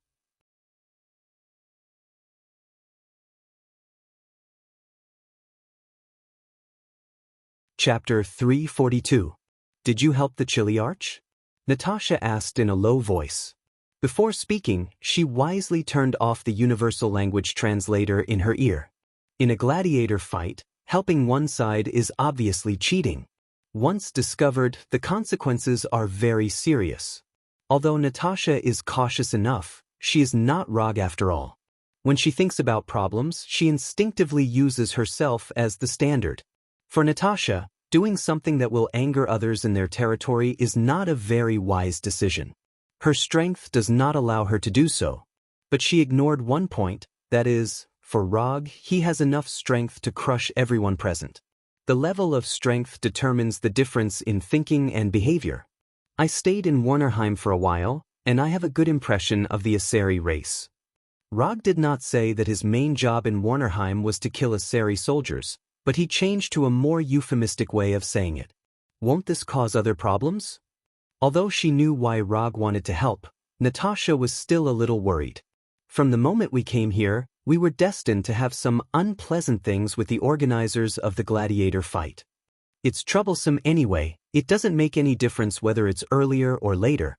The reason why the rope catchers came to Xander was to deliver goods to the organizers of the gladiator fight. So if they want to know the whereabouts of the rope catchers, the organizers of the gladiator fight are a good direction. This is also why they came to the gladiator fight. Although Banner may have been sold directly to the organizers behind the gladiator fight, this possibility is very low. Otherwise, it would not be the four-armed berserk ape that appeared tonight, but the Hulk. Scott excitedly took the voucher to receive the prize money, and Xiaohei also consciously followed behind Scott. Because of the unexpected result, not many people exchanged for the prize money, and Scott, who exchanged 35 million new star coins, became extremely dazzling at this time.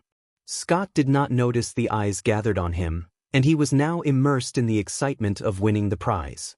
With the staff of the gladiator organization around, there would not be any public robberies in the bar.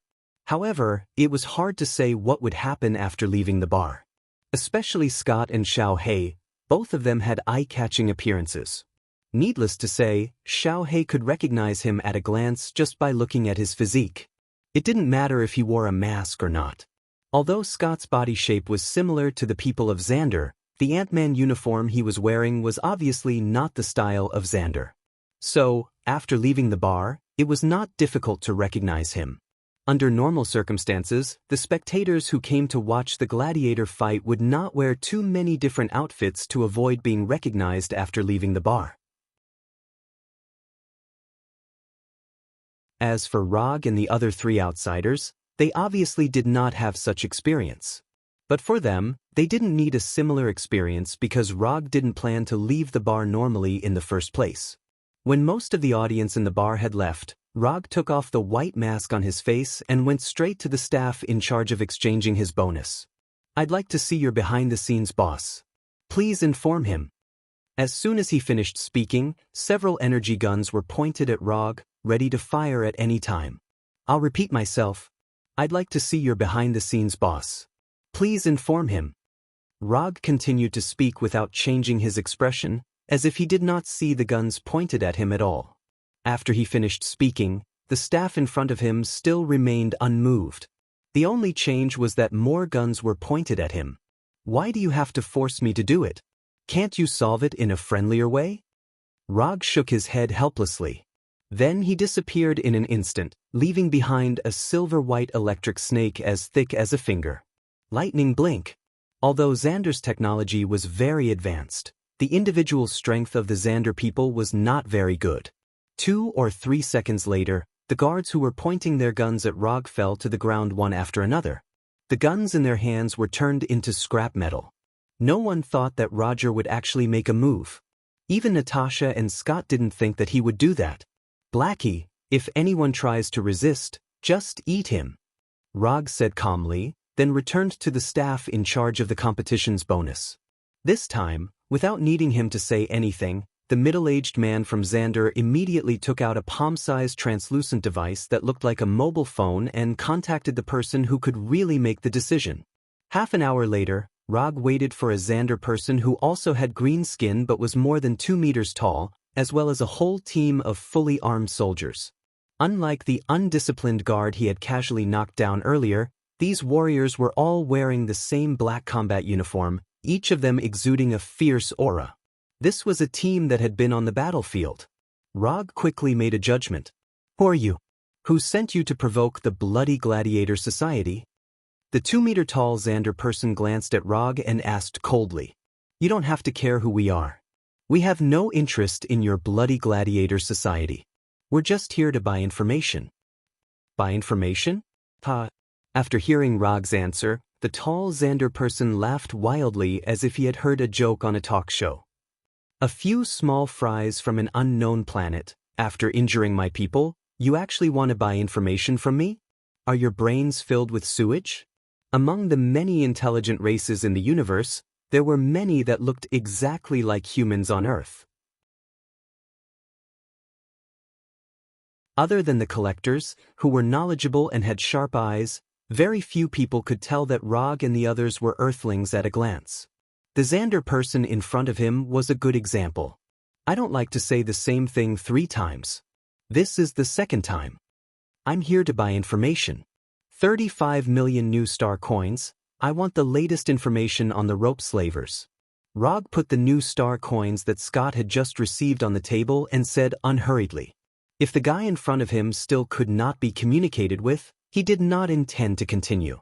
Although violence could not solve all problems, it could solve most of them. And the one in front of him was the kind that could be solved with violence. The Xander person wanted to say something, but after feeling the amazing aura emanating from Rog, he fell silent. This guy is dangerous.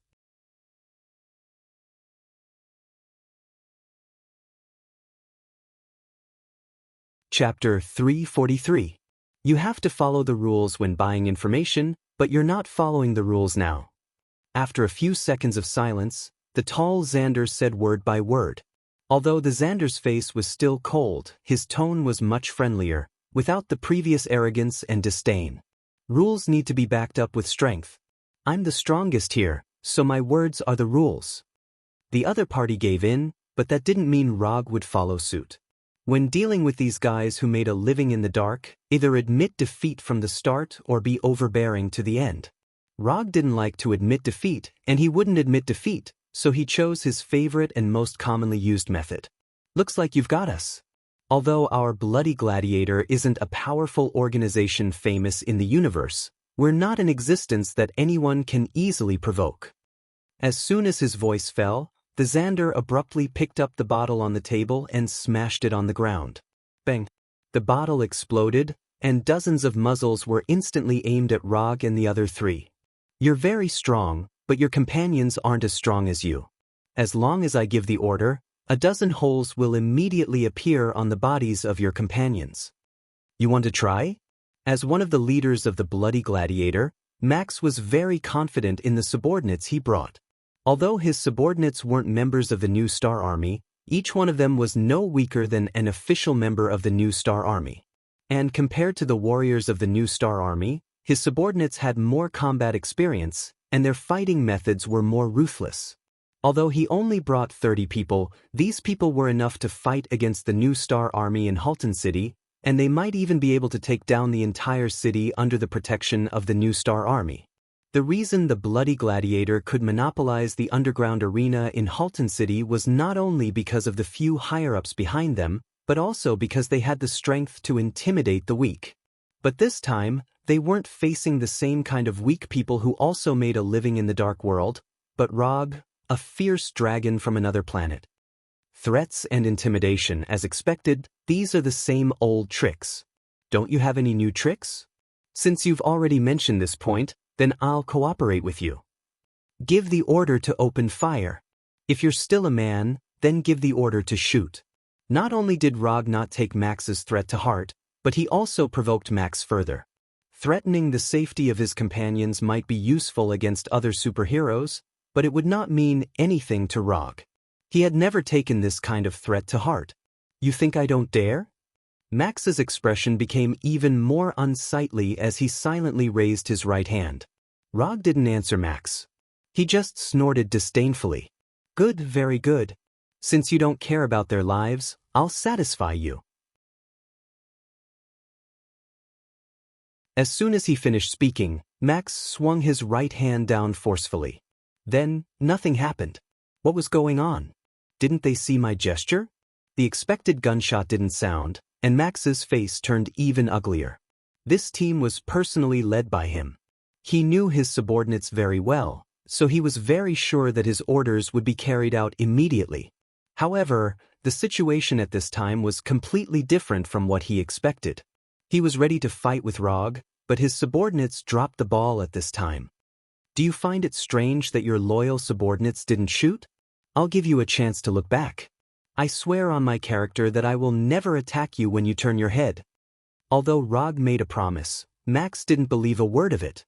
The bar was quiet again. Max's eyes were fixed on Rog, and one guess after another flashed through his mind. After nearly 3 minutes of silence, Max finally made a decision.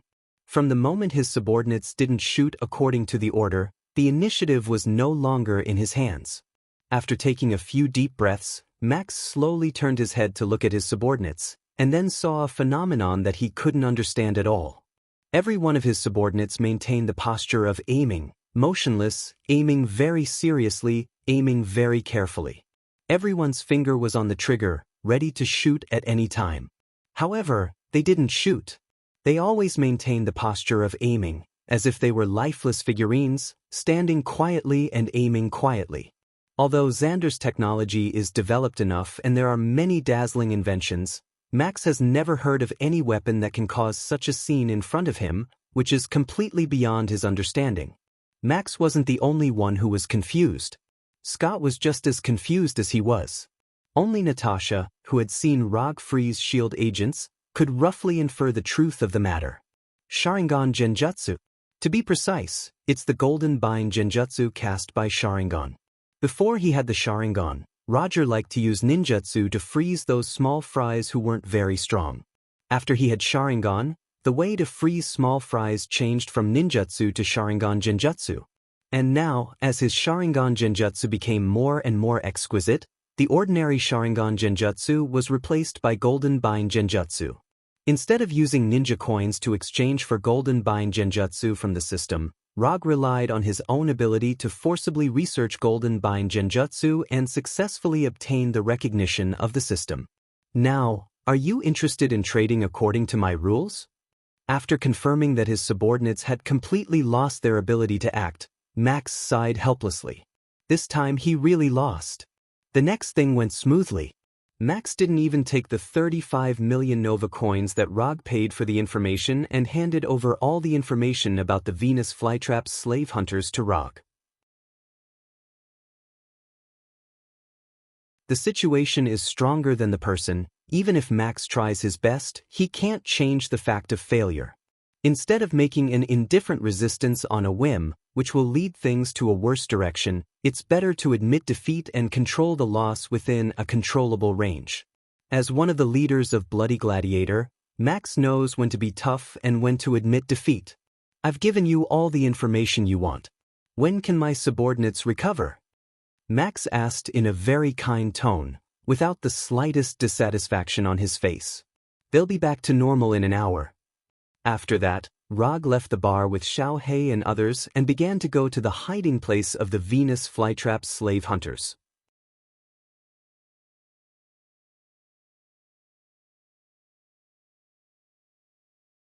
Chapter 344.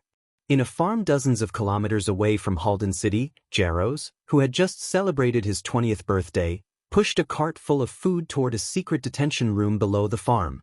This farm was the only one within more than 10 kilometers. It mainly grew a herb called blue potato. Blue potato was easy to grow, had a considerable yield, and had good nutritional value. Thousands of years ago, blue potato had become one of the main foods of Xander. On the surface, this was an ordinary farm that grew blue potato. But in fact, this was one of the secret bases of the Venus Flytrap slave hunters on Xander. Unlike the other members of the slave hunters, although Jaros was also a member of the slave hunters, he had never left Xander, let alone participated in specific slave hunting activities. Even his identity as a member of the slave hunters was inherited from his deceased father. Normally, Jeros's main job was to plant blue potatoes and be a responsible grower. When the Venus flytrap slave hunters came to Xander, he was responsible for delivering food to the prey and providing other reasonable services to the other members of the slave hunters. This included, but was not limited to, cooking, cleaning, serving tea, and so on. I don't know when I can become a real slave catcher. Deputy Commander Noah has already promised me that as long as I take good care of Special Prey number 41, I will be qualified to be a trainee slave catcher and follow the team to catch prey in the universe. Thinking of this, the tired look on Jeros's face was suddenly replaced by excitement. No one wanted to be a nobody for the rest of their life, and Jeros was no exception. Now, Special Prey number 41 gave him the opportunity to change his life. There was a 3-story base under the farm. The first floor underground was the living area of the slave hunters, the second floor underground was the detention area for ordinary prey, and the third floor underground was the special detention area. Under normal circumstances, the detention room on the third floor underground was rarely used. In Jeros's memory, the last time a prey was locked up in the third floor underground was 3 years ago. Pushing the cart to the third floor underground, Jeros could not help but gulp. Then he mustered up his courage and walked toward the detention room of Special Prey number 41. Jeros did not know much about Special Prey number 41. He only knew that this was a special prey captured from a planet called Earth. Compared to normal prey, there were not many creatures that the rope slavers could note as special prey. These special prey were either extremely rare or extremely powerful. Every special prey could bring a huge amount of profit to the slave hunters. However, the risks were equal to the benefits. These special preys could indeed bring unimaginable benefits, but the danger was also unimaginably high. Jeros remembered that his father had once told him that dozens of years ago, the slave hunters were almost wiped out because of a special prey. If it wasn't for the leader of the slavers using himself as bait to lure away the terrifying prey, the rope grass slavers would have long disappeared from history. Jeros had never seen a special prey before, and today was the first time he delivered food to Special Prey number 41. This job was originally done by the official members of the slavers, but after the death of 7 official members, the job of delivering food fell to Jeros. I can do it, I can definitely do it, I will definitely become a real slave catcher. Jeros pushed the dining cart forward slowly in the dimly lit passageway. Every few steps, he would encourage himself. Although this meal delivery mission was very dangerous, Jeros believed that Deputy Head Noah would not deceive him. I have reached an agreement with Special Prey number 41. He will not continue to hurt the person who delivers the food. You can go there without worry. Although it was the first time Jeros had met Deputy Commander Noah, he didn't doubt Deputy Commander Noah's words. Deputy Head Noah was a powerful existence who had won 3 consecutive victories in the Sokka planet arena. Such a powerful existence had no need to deceive a small character like him. While Jeros was pushing the dining cart to the detention room, Hulk, who was noted as Special Prey number 41 by the slave hunters, was in his room, working hard on his fighting practice. Boxing, Muay Thai, Brazilian Jiu-Jitsu, Sanda, Israeli martial arts, Skark fighting system of the UA Special Forces. What Hulk was practicing now was the fighting technique that Rog left in his memory with illusion, false memory. Even though Hulk didn't look very agile, under his hard work, not only did he successfully master these fighting techniques, but he also gradually summed up his own fighting techniques. For this reason, Hulk also gave his fighting technique a name that he liked very much. Invincible Hulk Fighting Technique. Although this name didn't look like much, its power was not ordinary. Especially when combined with Hulk's astonishing strength, this fighting technique really had an invincible aura. While Hulk was working hard on his fighting technique, the thick metal door of the detention room was opened, and Jeros walked in with the dining cart. Hello, I am today's meal delivery man, my name is Jeros. Jeros tried hard to control his nervousness and said in a calm tone as much as possible. However, after seeing Hulk's amazing body and his proficient fighting skills, Jeros couldn't help but swallow his saliva. This person is so strong. After more than 10 seconds, Hulk stopped punching and walked step by step to Jeros, who also had green skin. Hello. After a simple reply, Hulk directly sat on the ground and used his palm, which was bigger than Jero's head, to take out food from the dining cart. The dining cart full of food didn't even last 3 minutes in front of Hulk, who had an amazing appetite, before it was completely consumed. After drinking the last nutrient solution in his hand, Hulk looked at the motionless Jeros in front of him and said slowly, "This food is not enough. Next time, Hulk wants 3 times the amount." Although Hulk's tone was very calm, Jeros felt that he wasn't talking to a human, but a prehistoric beast. This kind of terrifying oppression was even stronger than that of Deputy Commander Noah. Jeros finally understood why Deputy Commander Noah's right hand was bandaged and there were obvious bruises on his face when he met him. "No problem, 3 times the amount, I'll remember it." Jeros replied quickly with an unprecedented speed, but in the next second, Jeros, who was oppressed by Hulk's aura, completely fainted. "Big guy, long time no see." When Jero's body fell forward uncontrollably, Rog's voice sounded. "You're tuning in to the Wandering Hero YouTube channel.